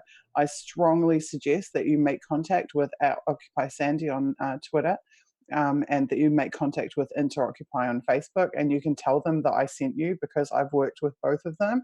So that's a good hookup for them, and you can show them some of your streams and they'll definitely take you seriously. Those groups have experience, on the ground experience with supporting tens of thousands of people, if not hundreds of thousands or millions of people. They are the top-notch people to be working with in a situation like this. So that's my advice to you. Thank you. Oh, and I So would add, oh, sorry, I'm always adding one last sentence. I'm so sorry. I was just going to say also, that Occupy Sandy, even though they were based, their hub was in New York City, they actually recruited thousands of people around the whole world to do information support and comms support and technical support for them as well. So while they were helping people physically on the ground, they had these hubs on the ground.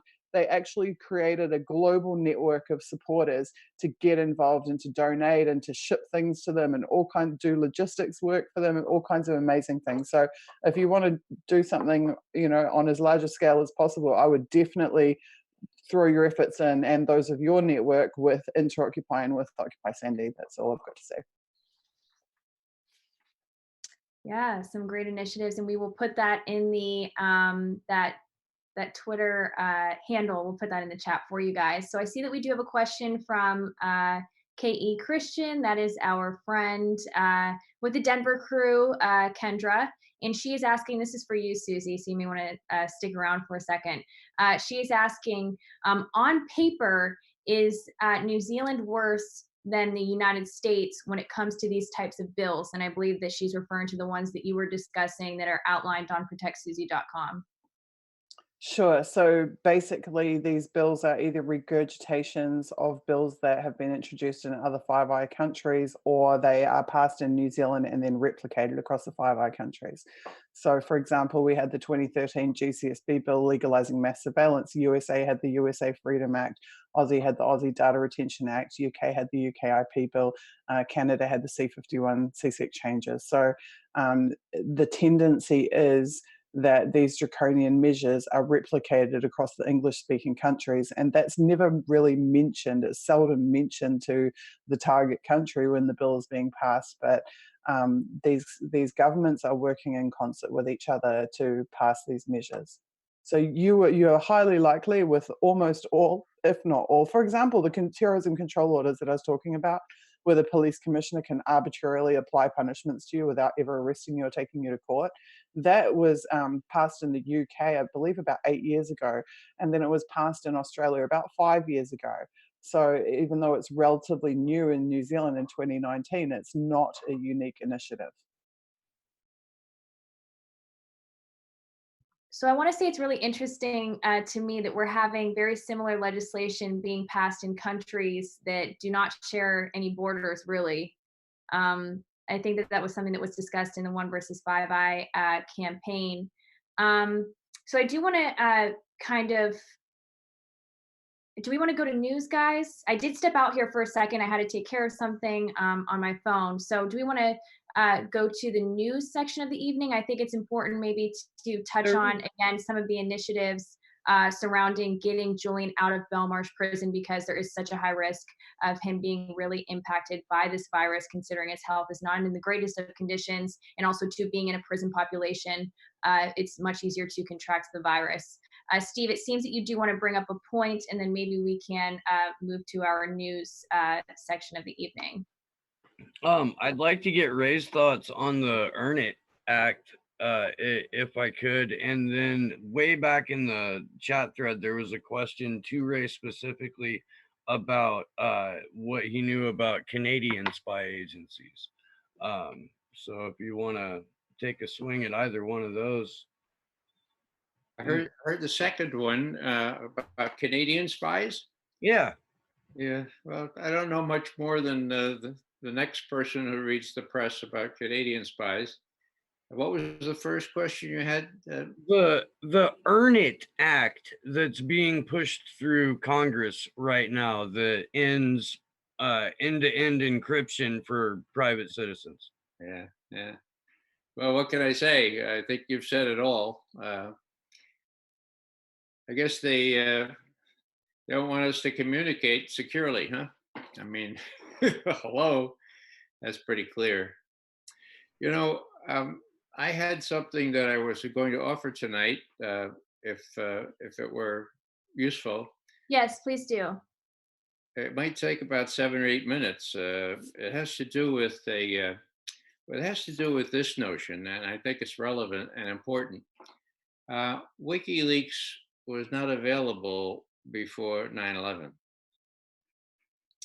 Now, 10 years ago, two of our veteran intelligence professionals for sanity, Colleen Rowley, who is the division counsel at the FBI office in Minneapolis, and a fellow named Bogdan Zakovich, who led the red team for the FAA, the Federal Aviation Administration. His job was to see if he could penetrate aircraft, if he could penetrate airfields, whether he could get on actually plane and with a bomb or with a simulated bomb. And they both were very frustrated because they knew what was coming.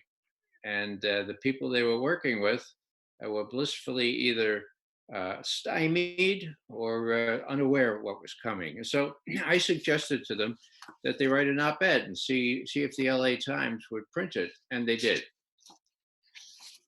The date is October 15th, 2010, which I guess is about 10 years ago, huh? If WikiLeaks had been around in 2001, could the events of 9/11 have been prevented? The sense of the article is almost certainly, okay? Okay, what it says here is the potential of WikiLeaks has not really been explored in any detail. This is 2010. Huh? Lately, the two of us, that is Colleen Rowley and Bogdan Zakovich, have been wondering how things might have been different had there been a quick, confidential way to get information out. Okay? One of us, Colleen Rowley, was the special agent counsel at the FBI Minneapolis division, and she worked closely with those who arrested this fellow called Zacarias Moussavi. You could remember Moussawi. He was the fellow who was really interested in learning how to steer a major aircraft, but didn't really much care about taking off or landing. Okay, He had lots of cash, and he said he just wanted to have an ego thing that, I mean, just smelled to high heaven. And the people at the training facility got in touch with the FBI. The FBI found some pretext to arrest him. Okay, he had overstayed his visa or something like that, and they said, "Look, this guy looks really suspicious." They asked FBI headquarters in Washington, "Give us permission to look into his computer. Give us permission to see what he's up to." And they said, "No, no, can't do that. Can't do that." So they were denied the opportunity to look into this fellow who turned out to be, according to the 9/11 Commission, the kind of first reserve terrorist to take control of a plane, or whether he was he was sort of being trained to do that. So Colleen Riley was talking with a fellow named Samet, who was one of the workers in the FBI division there in Minneapolis, and she said, um, uh, why don't you get your boss online here? Why don't you get him to push this with the FBI people in Washington? And so the boss said, "Look, um, what he's trying to do is prevent someone from taking a plane and crashing it into the World Trade Center."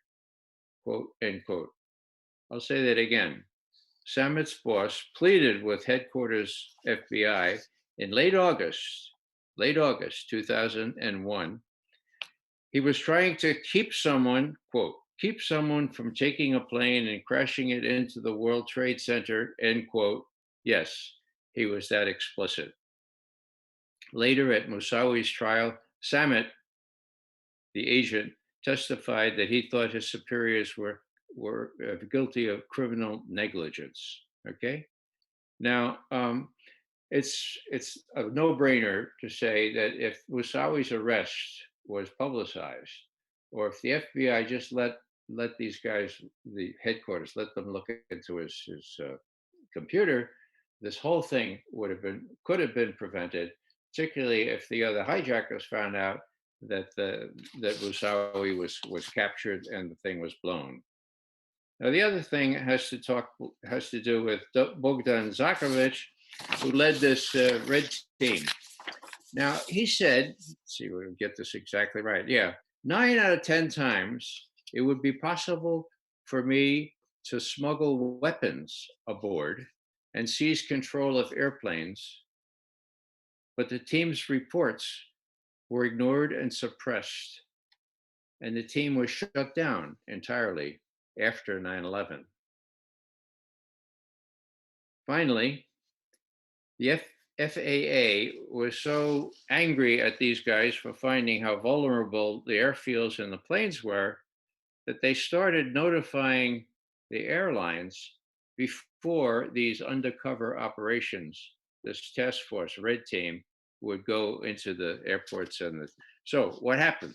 Well, Zakrovich testified to the 9/11 Commission. Nothing appeared in the final report. Now, the observation here is pretty simple. Career bureaucrats in government are risk averse, right? They don't like to be whistleblowers. They don't want to stick their neck out, okay? Well, here, Zakrovich and Colleen Rowley and Samet, the agent, they were asked, if WikiLeaks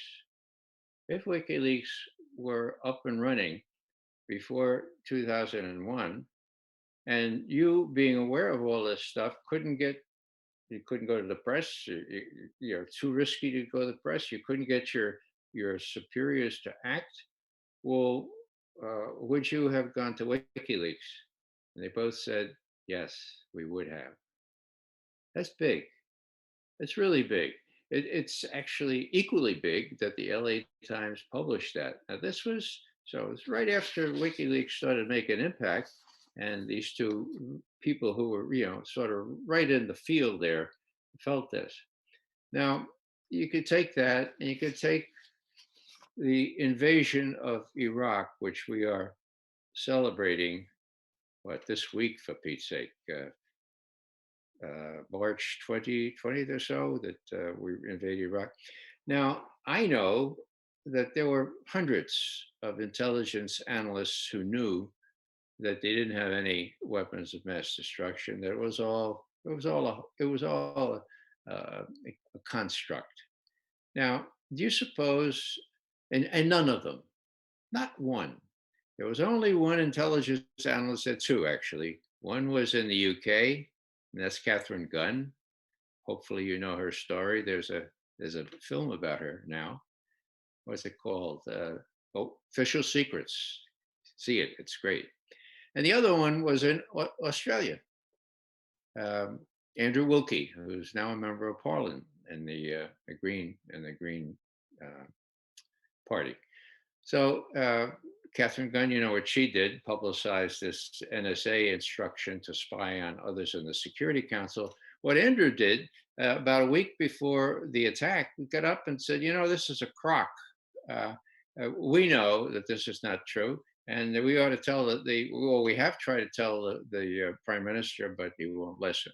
So Wilkie told it all, and he got character assassinated just like everybody else. Now, the question arises, was there no one with the kind of conscience that Catherine Gunn or Andrew Wilkie had that knew about this bogus weapons of mass destruction, knew that Saddam Hussein was never going to give these notional weapons of mass destruction to terrorists? Was there no one that, presented with a confidential way to get this out into the ether, would have opted for that option? Well, I like to think that there must have been at least a handful that would have done that. So WikiLeaks was not available then. It was not an option. So what am I saying here? I'm saying that people should realize that great crimes can be avoided. Susie talked about the good that Julian Assange has done for people.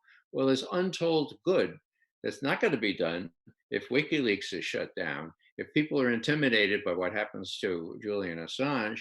And I just thought I'd bring that out because it's so seldom been mentioned.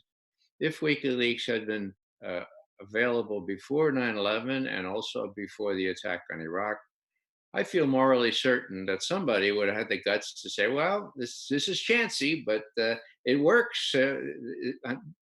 Julian Assange is not going to mention who gave him this, and they would have done it, and all kinds of calamities could have been prevented. You can fast forward to the coronavirus. I don't know if it will be applicable in that situation, but if it's not there, untold evil can't be prevented. That was amazing, Ray. Thank you for sharing that. Taylor and gentlemen, I'm going to step out because it is 6 o'clock in the morning here and I have got to function for dependents today. But Ray, it has warmed my heart so much seeing you. And I now am going to go and read everything I can about Colby. Sorry, what was his first name? Director Colby. William Colby. I need to do a lot of reading on that. And I hope that sometime in the future I get to pick your brain too, because he sounds like an amazing person. Yeah, well, you won't find any. There's one or two articles I can send you about what I think to be the assassination of William Colby, but he was a lawyer, and he wouldn't deceive Congress like his predecessor Dick Helms did, and so he was in ill repute among all the operations people because he released the family jewels, and he got some people in trouble. And they actually got Dick Helms in trouble. So there are a lot of real bad feeling toward him. And I often wonder what happened to him. And I'm convinced that now he was done in, and I'll send you what little literature I have found on the thing. I deeply appreciate that. Thank you. That's very, very interesting and pertinent for my area of study. So thank you so much. Okay, everybody. Thank you. Oh, sorry, go ahead, Taylor. I want to thank you so much for joining us once again as a fantastic guest co-host. Once again, very happy to have you joining us. And I know it is late for you over there. So again, your time is very much valued. And guys, do follow Susie on Twitter if you are not already at Susie3D. Also follow her campaigns, Protect Susie, that's on Twitter at Protect Susie. Also go to the website protectsusie.com, which she had referenced earlier in the stream.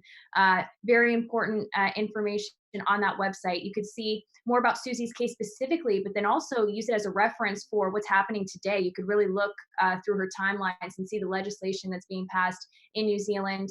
So do go to that website again. That's protectsusie.com. And if you can, please do donate to the campaign at protectsusie.com/donate. Again, thank you so much for joining us. You're so welcome. Thank you all. Take care. Good to see you again. You too, Ray. Bye-bye. Taylor, are you still there? Yes. Yeah. My mother said I couldn't stay up any later than 10:30. So I'm going to have to dig out now as well. Sorry I was late. Thanks for doing this and good luck to you all. Andrew, that was a wonderful, wonderful explication of something tangible that we can do. I mean, that was worth the price of admission as far as I'm concerned. So thank you all, and we'll see you soon. That's not even the only project that I'm working on. That is one of about 4 or 5 that I've picked up since the virus picked up here in the US. So You talked about counties, but you didn't talk about a state. Which one is it? Can you share? I'm in Ohio.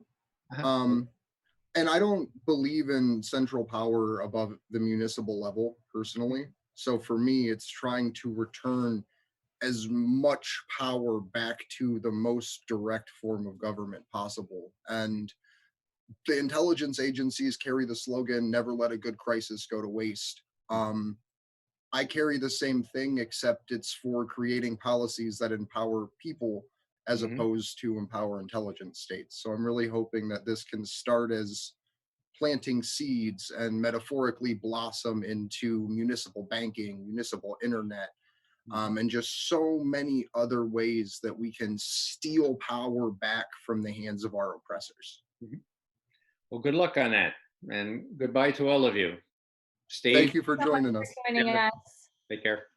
All right, guys, that was Ray McGovern, a returning guest on the vigils and supporter of Julian Assange. You can follow him on Twitter if you are not already at Ray McGovern. And again, a big thank you to him for joining us. A big thank you to Jason Burmis as well, and Susie Dawson for being our guest co-host of the evening again this week. So we do have quite a bit of news we want to get into.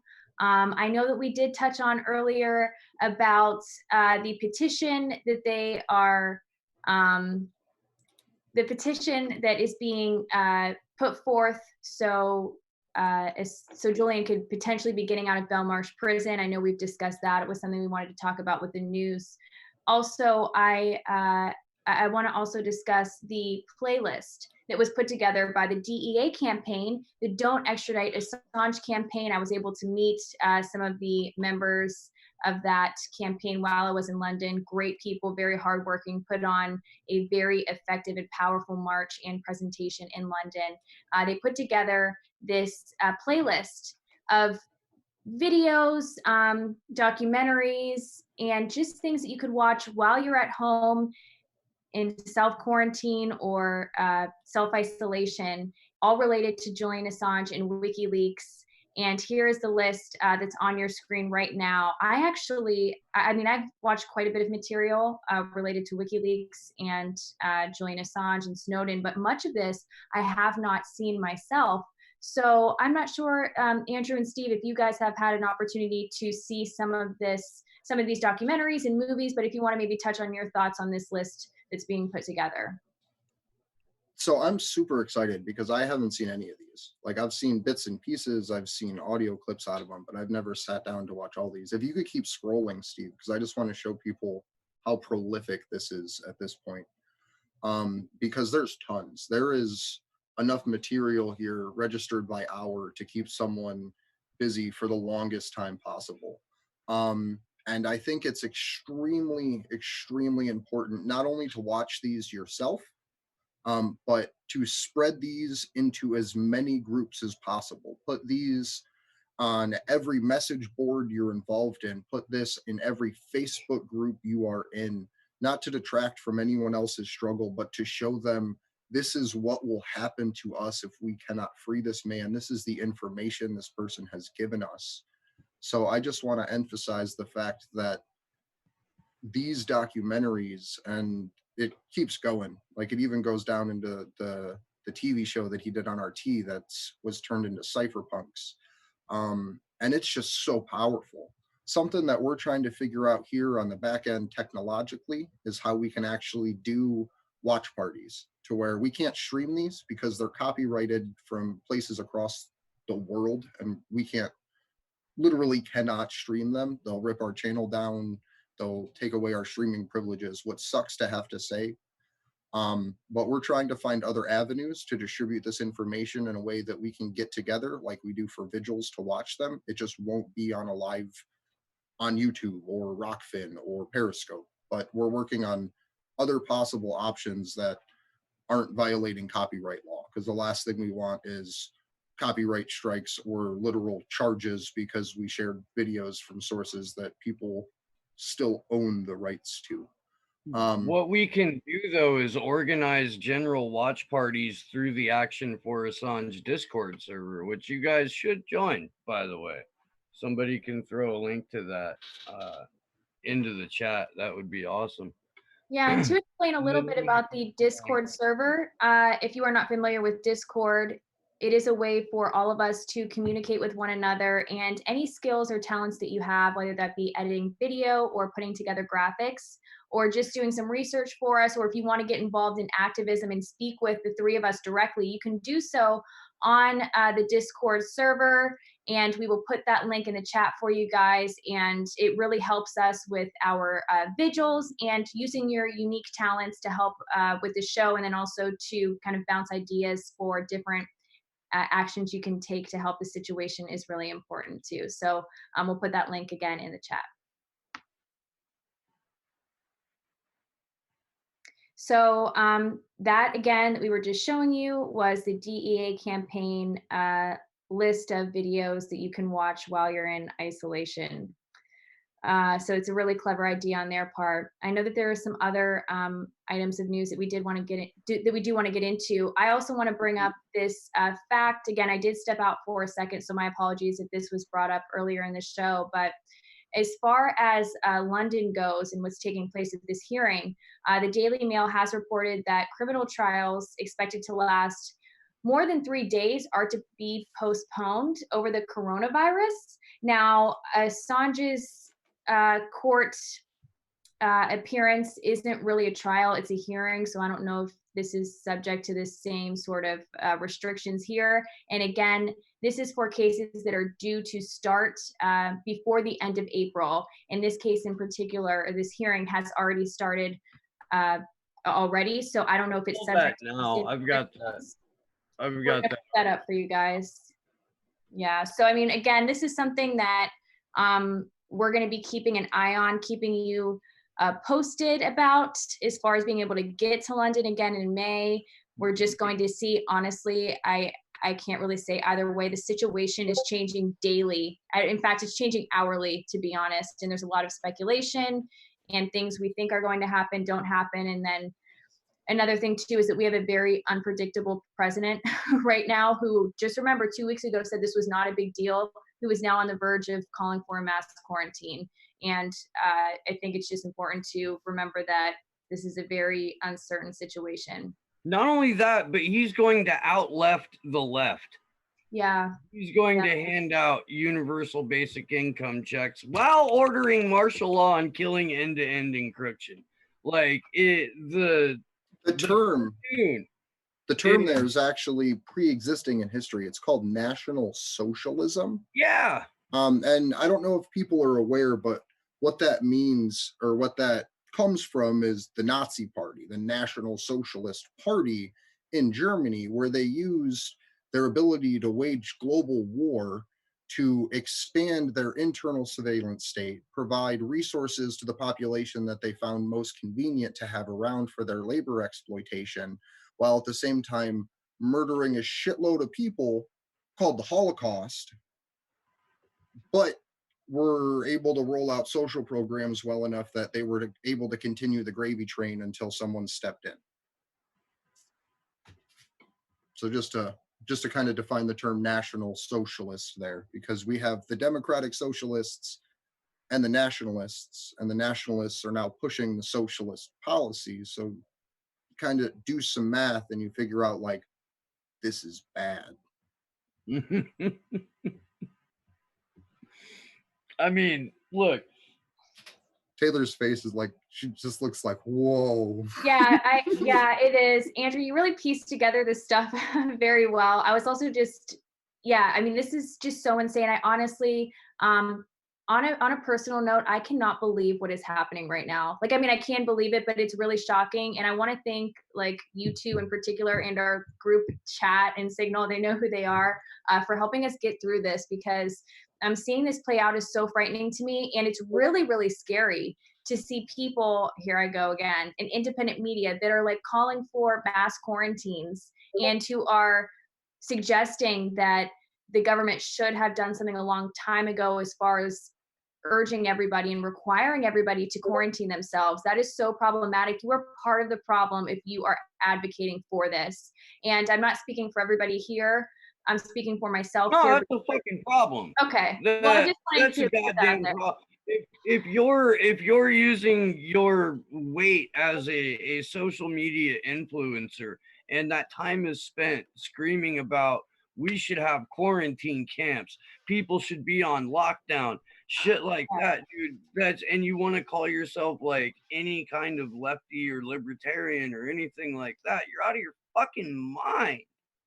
Like, Ron Paul's stream today, he's actually fucking crushing it. If you're watching us on YouTube, swipe the video down or what the fuck ever and go to the Ron Paul Liberty Report, subscribe, turn on notifications, hit the little bell thingy, do all that shit. Ron Paul's on his stream today read a quote from one of their friends who they didn't disclose the source was, but this was a prominent libertarian who had been in so much support of Trump before all of this. And he literally said, I hadn't realized that our country was North Korea. I hadn't realized that our freedoms had been removed, and I hadn't realized the government had already seized total control. So I would like to point everyone to Ron's channel because he is fucking doing it right. And I am very proud to be someone that watches his channel, to be able to say, go watch this man, because it's the information we need right now, not that physical separation, because fuck the term social separation. Don't use their words. Don't use their terminology. Physical separation. That's an important thing because of this situation. Staying home if you're sick is an important thing because of this situation. Caring for your neighbors is an important thing because of this situation. But if we're putting out all calls and feeding into the narrative of let's get camps going, there's a problem because we have them. You can go on Google and type in FEMA camp locations and see where the fuck they're going to herd you right now. Yeah, they just released this was back in February, but 11 different military bases right by major airports are set to be converted to emergency hospitals, and that's a detainment center, that's a detainment facility that's quickly going to expand to become a camp. Like and that's in the order, that's in what the fucking that's the statement from like the Joint Chiefs when they fucking opened up the bases. And it's a matter of time until the Walmarts, the barren infrastructure of Walmart gets turned into a camp. Those big ass buildings. It's a matter of time before malls get turned into camps because people already can't go into them. We have the documents. Andrew, can you talk about the importance of also too, I feel like you wanted to finish up your point, but I do want you, because you shared this with me and this was really impactful, was, you know, a lot of us are really fearful right now, not fearful of the virus itself, but fearful of this response and what's to come, because this is very indicative of an American empire collapsing, because we knew that it could not sustain itself. And I don't know how, looking at the numbers right now, how we're going to be able to continue on with normal lives in the years to come. It's just not possible. That's a really devastating thing to kind of face and come to terms with. And I think it's very easy for people to really, really upset and feel very complacent and very stuck. And you brought up a great point about using that energy for good. So Yeah, what they're trying to do right now, and I'll pass it to Steve after I'm done real quick. you're probably gonna say the same shit I am. Yeah, they're trying to roll out, they're trying to get a response from the public so they can roll out the solutions that they already have in place. The literal terminology is called problem, reaction, solution. So there's a particular policy that they want to pass. So, and then a problem presents itself. They use the media to gear people to a particular reaction and then offer the solution, which is the original policy that they want to pass. 9/11 and the Patriot Act, best example. So my idea and what I'm trying to do is outpace their reaction with community-based change, with literally getting people to do something, to show them this is a response. So that way they don't cry out for the National Guard. So they don't cry out for the military in our streets. And that, not to say that independent media, to point back to that conversation earlier, is doing this because they're nefarious. Like, I don't think that that's the reason. I think that they are as scared as we are. And we, as the viewers and consumers of their content, have to show them what a solution looks like that is not the reaction-based solution that they're trying to get us to. So if we, as a community of people that are intelligent and thinking, can outpace the reaction of the government, because it is a slow roll, we can evolve out of this as a civilization to whatever ends you believe. I'm a municipalist. I'm going to build power at my local level the best I can. Other people may have different ideas and different concepts. Put them on the table. Call your city and say, hey, have we thought about this? It might save some lives. So we have to beat their reaction. And the thing that I want to do, and I wish Susie was here because she would talk about this way better than me, Freeing Julian Assange Part 3. In there, it specifically outlines the matrix, the establishment, the deep state, the global capitalist complex, whatever you refer to this thing that is assaulting our society right now. They move slow. She just showed you how it's taken them almost a decade to put these policies in place. It's not going to take us a decade to grow food. It's not going to take us a decade to get a municipal infrastructure set up that is free from larger existing government regulations. It just takes you being that one awkward person in your community saying, have you thought about this? And then when they say no, you say, well, you know, it would be really cool if we could try to figure out how to do this. Because ultimately, if we, as thinking people, as the content creators, as the consumers of content that know what is actually going on, in a sense, because none of us actually know what the fuck is happening, can alter the reaction of the citizens, not of the government, but of the citizens, we can keep the military out of our streets, at least in some parts and in some respect. Because if you have food security, if you have a response that shows your community that your community can take care of itself, they're not going to cry out for national and state level infrastructure. So be the reaction, be the solution, and stop them from causing more problems. That was great, Andrew. Steve, do you want to react to that? From the very first episode that I ever did of Slow News Day, I said that I wanted one of the aims of the show to be to get the people who were watching to go out and get their communities more sustainable and less reliant on local government. I've been hammering that from the moment that I got on the mic, and here we are with the perfect moment to do any number of things. We can get our fucking general strike practice in. The strike from home that a lot of people have advocated as the most nonviolent way to do a general strike, where you can't just be wiped out en masse in the middle of the street. We can do that now. Everybody's supposed to be at home. Withholding labor can be a giant bargaining step coming out of this. Nope, sorry, not going to work. Already at home, already got supplies, already grew food, already knew what to do.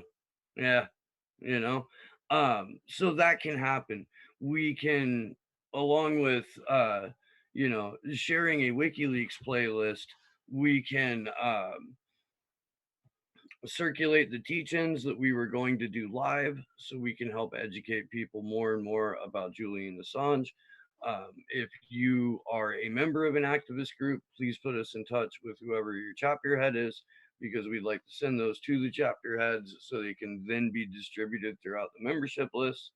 Um, I have always said that growing food is a revolutionary act, because you're a government that wants its citizens dependent on it and afraid of it wants to control the food supply.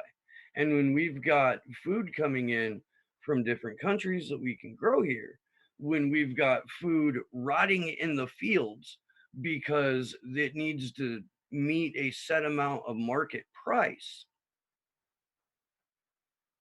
we've got problems, especially when we have hungry people in this country. Um, the city of Toronto, and I'll kind of come back after this, but several years ago, the city of Toronto tried a pilot program where they took decommissioned city buses and they turned them into mobile grocery stores, and they drove them in to food desert communities in order to get the people that live there uh, fresh fruit and fresh vegetables. I tried to get a similar thing going here. Santa Cruz didn't bite, so we did it locally. We fed about 14 food insecure families just off the little food garden I had. It was pretty cool. Um, in terms of what Andrew's saying, yeah, we've got up to 18 months now. They're saying that it could take to get a vaccine made and distributed to everybody. That's plenty of time to get to know your neighbors. That's plenty of time to figure out what skills you have that are beneficial to your community.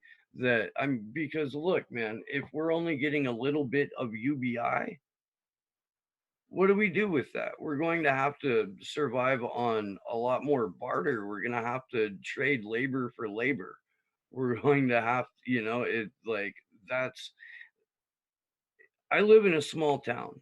My good brother, who passed away a few years ago, had a saying about, if you want a long life in a small town, you've got to do right by your neighbors.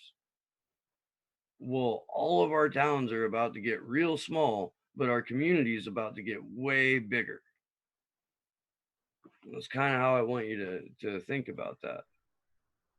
And so from the very first episode, and like I'm terrified, but from the very first episode, we have advocated for the idea of decentralized activism, for the idea of being the one person in your community willing to do this. And as we're entering, or as we're in this period of physical separation, there's no better time to go out yourself and act. There's no better time to go out and be the one person sit-in a lobby. There's no better time to go out and hang up posters and do banner drops and all of these other things that we've been discussing for so long here now, 37 weeks, I think. So I just hope, because we're probably about to transition into our news section, but as we kind of conclude this, that we've inspired some people, that there's at least someone amongst the 45 viewers plus Periscope viewers that we have now that are willing to use this fear that they are creating in us by distributing misinformation, by telling us almost nothing, by saying, nah, we're good, 2 weeks later saying, nah, this is going to July, by putting out a fake release, by getting leaked documents that say 48 hours and we're going to quarantine. and then saying, oh, no, that wasn't real. Because what that does is it allows the NSA to gauge the response of individuals and communities about the quarantine and allow them to transfer that that information to the military to say, hey, here's the front line. So as whatever the fuck this is continues happening, be the person in your community to stand up and feel awkward and make a difference, because we have a time right now to save real lives, like to really save people's lives, not just have metaphorical conversations about political concepts, because the only concept that we will see is a boot to our fucking neck unless we can stop what they're trying to roll out right now. That was very well said, as always, Andrew. And just to add to that as well, I want to make note too that this is a very real threat, the way that our governments are responding to this. It's completely disproportionate. And also, too, people are going to be more willing to accept a government mandated quarantine when they have already been feared into self-isolating and to self-quarantining. Once the government steps up and then intervenes, they're going to be less apprehensive to this and not really reject it. And in these times of extreme fear, and many people are fearful of this virus, they're more willing to accept very authoritarian measures on behalf of the government that they otherwise would absolutely oppose. And what I really worry about here is that looking ahead, we are going to what's going to become a thing is that we are living in a post-coronavirus world. And that is not to say that I don't want the coronavirus to go away. That's not what I mean, but that our world's going to be so fundamentally changed that that will actually become something like we have a post 9/11 world. I'm very fearful that we're heading in the direction of a post-coronavirus world, and taking what Andrew said and taking that very seriously and following his lead is an important way to ensure that it doesn't happen. So I think that we did get through quite a bit of news, unless there are some other things that we do want to touch on. We didn't have too much news going on. I know that we Real did quick, speak about the prison. Go real ahead. quick. There's this is a direct assault on your sense of community. It's a direct challenge to your sense of community. And they can take away sports, and they can take away bars, and they can take away your ability to gather with more than 5 people. But they can't take away your sense of community. Don't let them do that. Don't. Like you're going to have to give up a lot of shit eventually, maybe, but you don't have to give that up. And it's the superficial things that we're giving up. It's the things produced by slave labor currently Fuck you, that we're giving up. Like Amazon has converted to only delivering medical supplies as well as high demand products, right? That's an entire industry that was built on the exploitation of slaves in third world countries. Like, thank God Amazon has stopped shipping. Find a way to have your community make the things inside of it. Because I don't know if people know, China stopped buying our garbage a couple years ago. We started this trade war. They stopped purchasing our trash. This sounds really dumb, right? Like, why the fuck are we talking about garbage? Because it's now turning into a problem. And we have the ability, if we're trying to build a sustainable community, that we can set up municipal recycling programs that then distribute the recycled materials directly to worker-owned factories in your community that then distribute those in exchange for the food for those workers. And we can build this. We don't need them. They need us. And I think that's important to remember, because they're about to realize it. That's what this talk about Trump's UBI is. They put $2.2 trillion into the repo banking market, and it's still collapsing. But they turned and they're like, how do we prop this up? Well, let's give everyone $1,000 a month. Let's blow trillions of more dollars into this fucked up, broken system so we can try to continue it. So that way, when Amazon comes back online, people can sign back up for Amazon Prime because they're getting $1,000 a month, and we can start drone deliveries for groceries and keep everyone inside of their houses. I don't know, I'll stop talking now because I'm just ranting at this point. But be the difference, be the change, be the person that puts yourself out there as this awkward leader that says like, hey man, like, can we try to save as many lives as we can right Yeah, now? it's needed at But this time. I want to, And we'll post this in just quickly. We will post this as its own separate clip to YouTube about the coronavirus and ways that you could get involved. This kind of segment right here that'll be separate from our discussion about Julian Assange and his situation to kind of help you guys. Because again, like Andrew was saying, a big part of this is about decentralized activism. So we'll make this its own clip.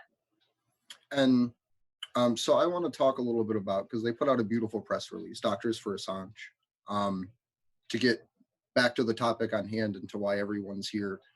So they released a statement today about Julian's incarceration, and I don't have it in a nice format to pull up because it's like copied and pasted. Steve might. Oh, wonderful. This is powerful. Spread this to your communities, because this press release isn't going to come out from any mainstream outlets. At this point, it's not going to come out through most independent outlets, and that breaks my heart to say, because these are the people that inspired me to sit in this chair and say weird shit to people on camera. So I'm going to read this real quick. Dear Minister, thank you for replying.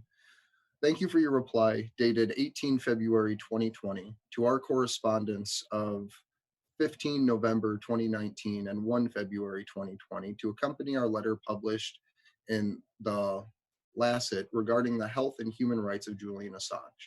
We note that in your reply to us, you cited the Australian government's willingness to provide consular assistance to Mr. Assange, which you advised you are unable to do because he has withdrawn his consent for you to provide consular services. However, where gross violations of human rights is concerned, we respectfully submit that consular assistance is not the issue. In the case of the Australian citizen's human rights being abused, including his human rights to health, his right to freedom from torture and arbitrary detention, his right to a fair trial, his right to lawyer-client confidentiality, and his right to prepare defense. We are reliably advised that consular assistance aside, government ministers can advocate for due legal process and raise concerns about gross violations of rights with their overseas counterparts. In Julian's case, all of the above human rights have been violated in a manner that endangers his health and contributes to his prolonged psychological torture as assessed by the UN Special Rapporteur on Torture and 2 medical experts specialized in the assessment and documentation of torture. We wrote to you on December 15th, 2019 that Julian Assange's life is at risk due to nearly a decade of human rights abuses, including arbitrary detention, psychological torture, and medical neglect. Now, with the president of the Prisons Governors Association warning the prisons provide fertile breeding grounds for coronavirus, Julian's life and health are at a heightened risk due to his arbitrary detention during this global pandemic. What threat will only grow? That threat will only grow as the coronavirus spreads. These are surely matters in which government ministers have not only the ability, but the obligation to raise concerns about gross violations of rights with their UK counterparts. Moreover, we at Doctors for Assange and the UN Special Rapporteur on Torture are not the only groups and authorities concerned about the gross violation of Julian Assange's rights. Grave concerns have been raised by Amnesty International, Human Rights Watch, NSW Council of Civil Liberties, Reporters Without Borders, the UN Working Group on Arbitrary Detention, the Parliamentary Assembly of the Council of Europe, and most recently, the International Bar Association Human Rights Institute. According to the Australian government's own Human Rights Commission, a federal government has the overall legal responsibility to ensure the Australian citizens' human rights are protected. In light of this, we would like to draw your attention to the March 10th statement. Can you scroll up, Steve? I'm reading off a different monitor. in light of this, we would like to draw your attention to the March 10 statement by the International Bar Association Human Rights Institute following Julian Assange's February extradition hearing in London. A statement which reads in part, the International Bar Association Human Rights Institute is concerned that the mistreatment of Julian Assange constitute breaches of his rights to a fair trial and protections enshrined in the UN Convention Against Torture and other cruel, inhumane, and degrading treatments or punishments to which the UK is party. It is deeply shocking that it is deeply shocking as a mature democracy. Oh, you scrolled past me. An assured democracy in which the rule of law and the rights of individuals are preserved. The UK government has been silent and has taken no action to terminate such a gross and disproportionate conduct by Crown officials. This extradition trial we are witnessing is a serious undermining of due process and the rule of law. The Institute added that Julian Assange's treatment is shocking and excessive. It is reminiscent of the Abu Ghraib prison scandal. And I'm just going to stop there because it just keeps going. Now's the time. Now's the time to act. Now's the time for this man to go free. And to kind of talk about a situation involving the prisons and involving the coronavirus that's happening here locally. Susie brought up, and it is an accurately sourced, accurate statement, that the state of Ohio is releasing prisoners, nonviolent, I believe non-sexual offenders from jail. But there's a word there that has to be added. Nonviolent, non-sexual citizen offenders. I have a personal friend of mine, not going to use any names, whose significant other is in an ICE detention facility in a different part of Ohio. She was illegally transferred there from a court in Geauga County to this other prison. And it's not just an ICE detention facility, it's also a common prison or a state prison, right? I heard this news about Cleveland and Ohio releasing prisoners. I called him right away. I was like, hey, call and check. She might get out. She might be going free. He calls me back a couple hours later and says, they're only releasing citizens. They're not releasing immigrants from prisons. When our supply chains break down, and it is dependent 100% on government to distribute food across this country, I would like to point out the fact that we already treat immigrants like shit. We already have camps across this country, prisons across this country, filled with people guilty of the crime of simply living, right? We're not going to send food to the people that our government already hates when the people that our government wants to exploit as a labor force after this need to be fed during this time. We have a pending Holocaust in front of us. We have a pending Holocaust in front of us, and our nation, our elected officials, our government, the people that we are forced to give money to every week from the fruits of our labor, are going to cut these supply chains. They're not going to send food to these places when the food gets scarce because the global supply chain has broken down. And we're going to have millions, not exaggerating, millions of immigrants in camps across this country die from the coronavirus, from other diseases that may come from exposure to these other diseases, from simple medical things like the flu or the staph infections that are already rampant in prisons, or just fucking starvation. And it's horrifying to think that our government is now put in a position where it will have to choose between feeding the citizens on the streets that it wants to exploit labor from versus the citizens, the non-citizens in prison. They're not going to send medical supplies to these prisons, to these camps. We already don't have enough tests for our communities alone. We already don't have enough masks for our communities. We don't have enough hospital beds for our communities. We don't have enough masks for the hospitals. That's where we're at. There's a lot of talk about like people need to go on ventilators. You know that's going to be prioritized by class. We mentioned earlier that I had Jeff Black on my show last night. He has started a petition to the governor of Oregon to release their nonviolent offenders. I'm going to pull that up real quick because at least once or twice during the show, we both stressed, Jeff and I both stressed that if there is not an active petition like this circulating in your state, to go ahead and make one. Jeff said steal the words. I'm going to throw that link in the Action for Assange chat because it's up on my computer. And I'll try and find a way to throw it into my own chat too. But I mean, look, if you If you watch put the it in show the, last real night, quick, if you put it in the Zoom chat, I can put it out to everyone on Restream. okay, I will do that.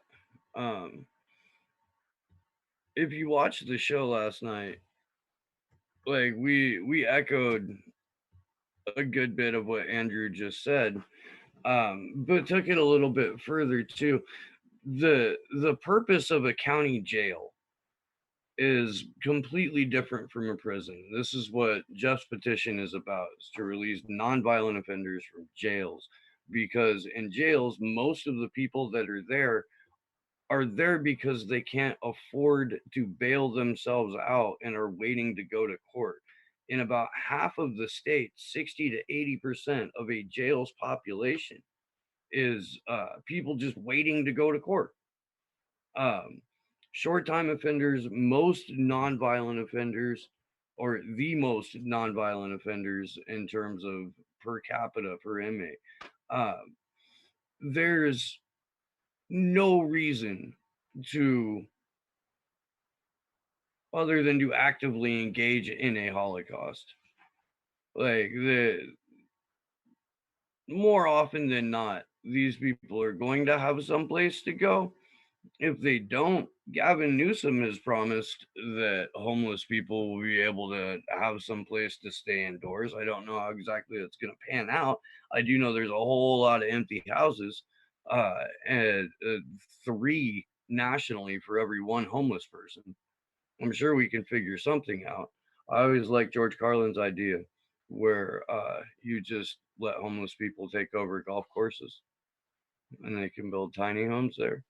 As an Because idea, just to golf throw this courses into are the, a testament to man's sloth and greed. ether, right? Schools are closed. Schools are most likely going to be closed for the rest of the year. Physical separation is a thing we've kind of all come to accept, for better or worse, regardless of what you believe. Physical separation currently exists. Schools, as uncomfortable and not the best conditions as it would be, schools that aren't being used as distribution centers for food right now could be used to house people. They have rooms set up in them that are isolated from other rooms with wide hallways. We, as the people of a city, call your county jail and say, hey, are we letting everybody go? Like, are we letting nonviolent, non-sexual offenders out of jail right now? Literally call your county prosecutor tomorrow morning at 8 o'clock when they open and ask them that question. Follow up with a call to your local school board and say, hey, do we have a plan to house people in the schools not being used for distribution systems? Do these things, do anything, do something, because right now is such a chaotic time that if we do not act as people that come up with these weird solutions to problems, it's over. And I refuse to let it be over. I refuse to go to a mandatory quarantine camp. And probably by saying that, I'm breaking some law. But I would like to actually direct people to look up Corbett Report. He put out a piece in 2009 that he re-put out recently. It's just titled Medical Martial Law. If you refuse a mandatory vaccination in this crisis, you're done. You're going to a camp. If you refuse mandatory testing, you're done. You're going to a camp. If you refuse mandatory treatment, you're done. You're going to a camp. We don't need to be put in camps. We need, No, that never ends well. Like historically, that just never ends well. There's no bright side to that. And certainly, least of all, not in the U.S., where we've done it to our own citizens more than once. There's ways that we can resist this, and that's only through like spreading this information as if it were a virus all throughout your community. You've got to talk to people about this. Like we this is just hitting every single box in every conspiracy theory for the last since Behold the Pale Horse or more.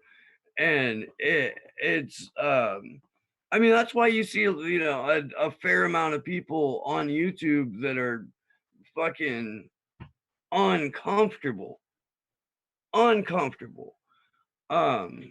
on a shelter in place order. It happened Monday at 4 o'clock. I have kids that are in school. They're no longer in school. They're probably not going to go back for this year, which also says to me, there's no way in hell that the United States, let alone any individual state, is going to have the gumption during this to get out some sort of certified mail-in ballot program where everybody can vote. The odds of having a suspended election, if they're not going to let anybody out to do anything, although the Democrats are really trying to kill some people right now, become astronomically high. If we're under martial law, the Constitution's suspended. We don't have elections. We don't have senators. We don't have representatives. Not in that sense. Not in the traditional sense. Not at all. We're kind of obligated to resist that. There are individual states that are banning gun sales right now, limiting or restricting or banning ammunition sales right now. Now that is something that even the most just bedwetting liberals haven't even, I haven't heard them say a peep about that. Like that's an egregious step. And the bumper sticker says you have the Second Amendment so you can protect the First. That's suspended under martial law. The First Amendment suspended under martial law. and you have a candidate that goes on Joe Rogan that literally advocates like, yeah, we're going to make guns illegal, but like, we're not going to send the FBI into everyone's house. Like bullshit. The FBI is already in everyone's house. It's called your smartphone. It's called your computer. It's called your television. So they're already there. The NSA is already in your house. I have 1, 2, 3 devices sitting in front of me that they're already tapped into. So, I mean, they're already in your homes.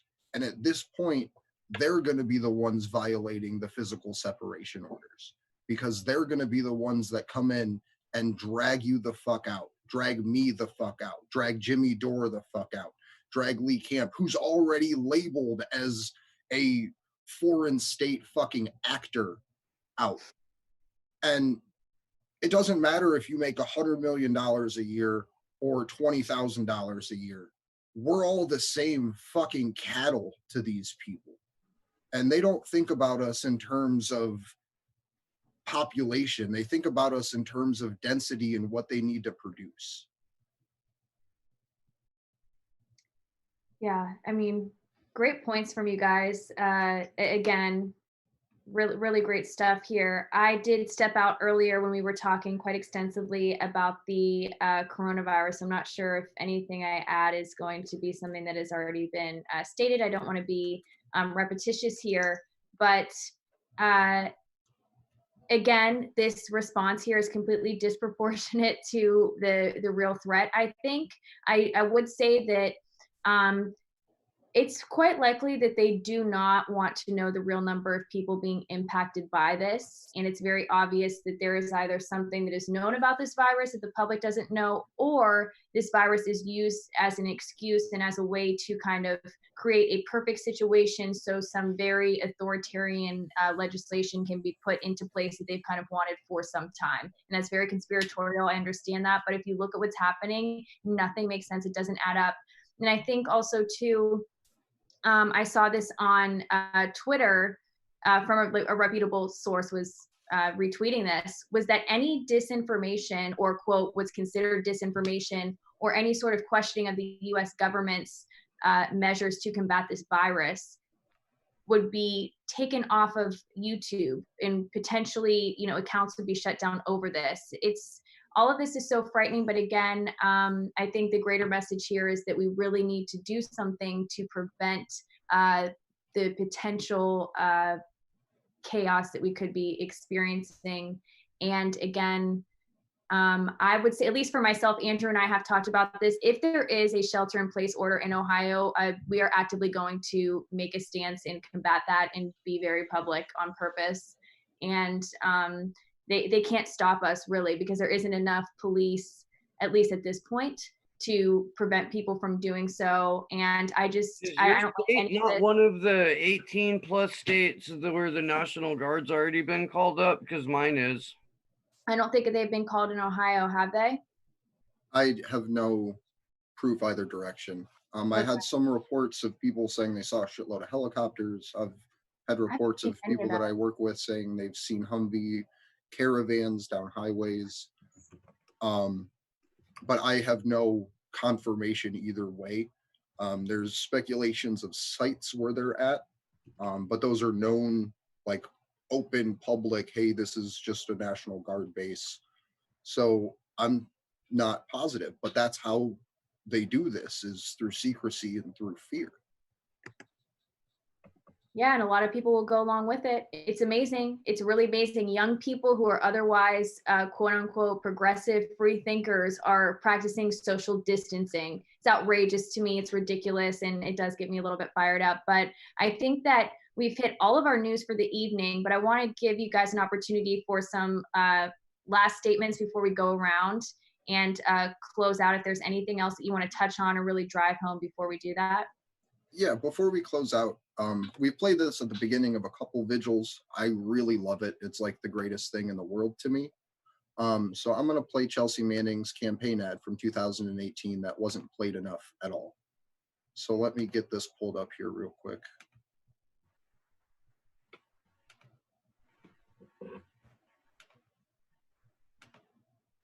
I'm Chelsea Manning, and I approve this message. We live in trying times. Times of fear.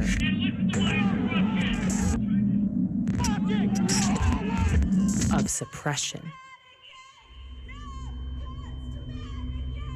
Of hate.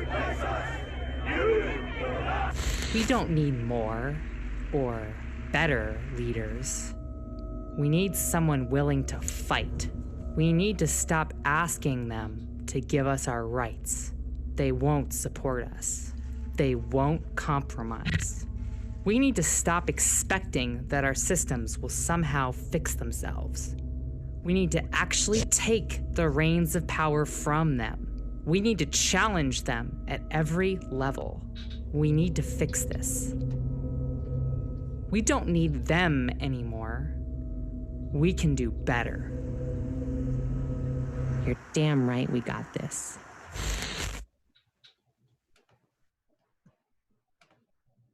So she's not running for office currently. That's a campaign ad from 2018. It is more relevant today than it was when she produced it. She's a leader to me. Chelsea Manning's a hero to me. And I am fucking proud that I got to go stand outside of her prison and demand her release. I'm proud of the fact that I got to get so many people together that my ears rang for 2 hours from 30 whistles blowing under an overpass, because I would like to think that that in some way helped to move this. Chelsea Manning still has a personal GoFundMe up, I believe, to help her raise money. We're probably not going to DC. Give as much as you can to Chelsea. Give as much as you can to Susie. Give as much as you can to Jason Burmis and the Courage Foundation. They're about to give us $1,000 a month. Give it to them. Give it to the people that are fighting, but also join a mutual aid group. Left turn here. What mutual aid is it's people helping people. Go on Facebook, type in mutual aid, whatever part of the state you're in or whatever county you're in. If there's not a mutual aid group set up, get one set up, find a local organizing chapter, connect with InterOccupy or Occupy Sandy to see what they're setting up. Connect with literally any other person that's willing to help other people. I started a page on Saturday to get this going. It had 28 people the first 24 hours. It's over 900 people right now. I get to help people. I get to save people's lives. I get to distribute information to these people that they're otherwise not going to be exposed to. I took a lady a meal and I set it on her porch. I walked to my car. She was standing on her porch and we had a conversation about her day. Physical distancing. This is not social distancing. This is standing far enough away from someone that they don't smell your breath when you talk. We need community. We need physical distance with social interaction. We need people helping people right now. And I think I hope that the people watching and the people that will watch later just really understand that we're not fucking helpless little shitbags living in our houses, isolated from society because of the fear of some virus. We are powerful. We are strong.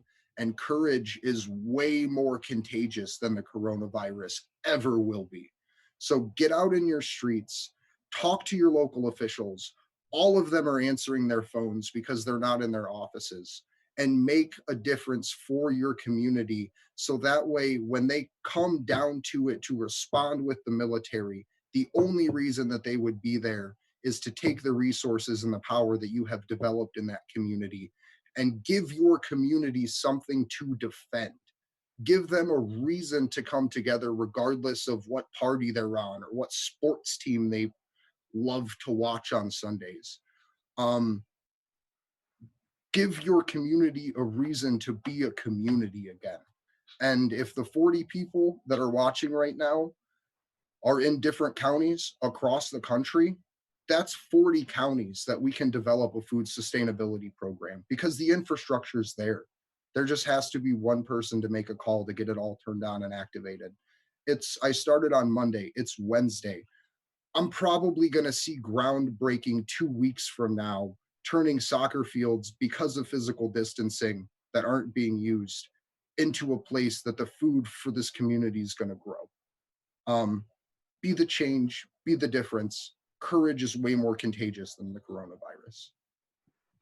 And I want to make a point here to just kind of go into how nefarious the term social distancing is, because you're absolutely right. It's physical distancing. The CDC wants you to stay like 6 feet away from someone, which I'm told is still lethal taser distance. Fun fact I learned on Saturday. But social distancing is almost an implied threat, the way that I hear it. And what that means is, we know that solitary confinement is torture. We know that. We talk about it on the show all the time. And what the TV machine and what way too many fucking content creators are running around screaming is isolation. And that is so detrimental to your being that you become more malleable, more easy to control. You can have just you're more or less programmable at that point.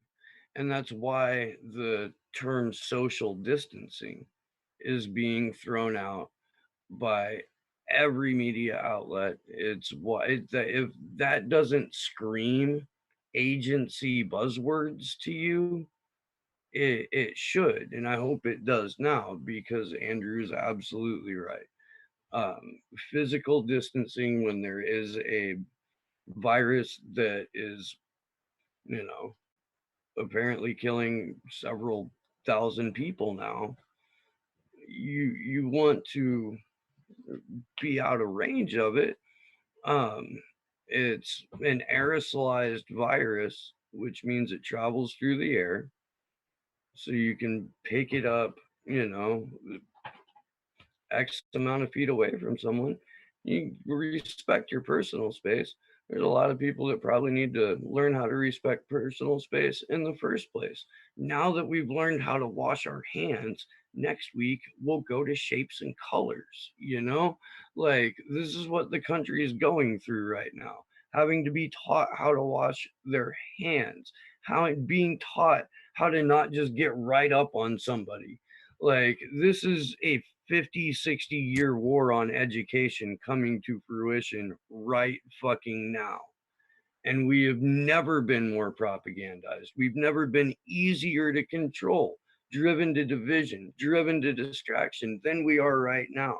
So let's take the opportunity to break that. You can take all of Stanford and MIT's classes online. You can't get the degree, but you can get all of the coursework. Pretty much any major university in any field of study that you want, you can get all of the coursework for free online. If you're going to be stuck at home for 18 months, well, fucking learn some shit. Get a mushroom field guide. Go hiking. And real quick, if I could throw this in there. Throw it in there. Throwing it. I love content creators. I love the independent media. I wish I could connect with more of them. And so my last call to action, and I promise this will be the last thing, because I've thrown like a jillion calls to action to everybody. If a content creator is using the term social distancing, super chat them, because people love super chats and money, and tell them, please call it physical distancing and demand people build community. That's it. Tell the independent media, stop using social distancing as a term. Call it physical distancing. Tell people to stand 10 feet apart, for fucking Christ's sake. But don't tell people to stay in their house when we need people to go lead our communities away from this cliff. Call it mind your fucking businessing. Right. Call it don't breathe on meing. Call it anything, but don't call it social distancing. And we need to ask them, not tell them, not yell at them, not chastise them for using these terms that we're inundated with. Ask them, say, please call it physical distancing. Don't call it social distancing. And you can find me on Twitter at Andrew Zigman, and I will kick it over to Taylor. Yeah, great discussion tonight, guys. This is something that, Andrew, you are so equipped to be able to be guiding people in this situation. I really, really mean that. Andrew is a master organizer and just always has so many great ideas of how to deal with these situations. And despite the fact that it is like very depressing and it's easy to kind of fall into a very negative mindset, you are positive in your response. And that's such a good thing. And we need your voice right now. We really do. And yeah, so I just want to thank everybody for joining us. Again, we will be making, I will be making some clips of this visual to kind of separate the coronavirus stuff from, or coronavirus content from the Julian Assange content, because I think that the messages being sent about the coronavirus here tonight are so important. My name is Taylor Hudak. You can follow me on Twitter @_Taylor Hudak, and you can follow me on Instagram @journalist_Taylor. I just made an Instagram a few weeks ago, so you can go on there as well. And then also this Saturday, I'll be on a live stream at 11 a.m. Eastern Standard Time with the Myth Informed crew from Milwaukee to talk about any subject, I think, as it relates to the coronavirus. And I will be on that stream, and all of the, I believe it's all of the money raised, or they're trying to raise money to go towards people who are suffering from the coronavirus, or to kind of help this situation that we're in right now, which is a serious financial situation that's only going to get worse as a country. So that is on Saturday. And I just am happy to be experiencing this with all of you guys, because it makes it a lot easier. And like I said, like, we are all friends here. We talk every day, all day long, and I'm just really thankful and grateful for you guys. And we will see you. Well, you know what? We want to do more vigils, so maybe we'll do one before Wednesday. We'll see about that. But we will see you all next Wednesday, and maybe before then. Steve. Hi. If you don't know me yet, I'm Steve Poikonen. I host a show called Slow News Day. You can find it here on the YouTubes if you type in Slow News Day Podcast into the search bar. I'm on Twitter @Slow News Day Show. Yeah, don't let them take your sense of community at all. Now is the perfect opportunity to educate your community about Julian Assange and what's happened to him. Like, everybody's going to have a lot of time to sit in front of a screen and watch some shit. So take advantage of that as often as possible. If you can organize watch parties with your friends, go ahead and do that. We will start something in the Discord off of the WikiLeaks playlist, the DEA's playlist. That's hilarious, by the way. Yeah, thanks so much, guys, for hanging out and being a part of this with us. We loves you all, and till next time, good luck to us all.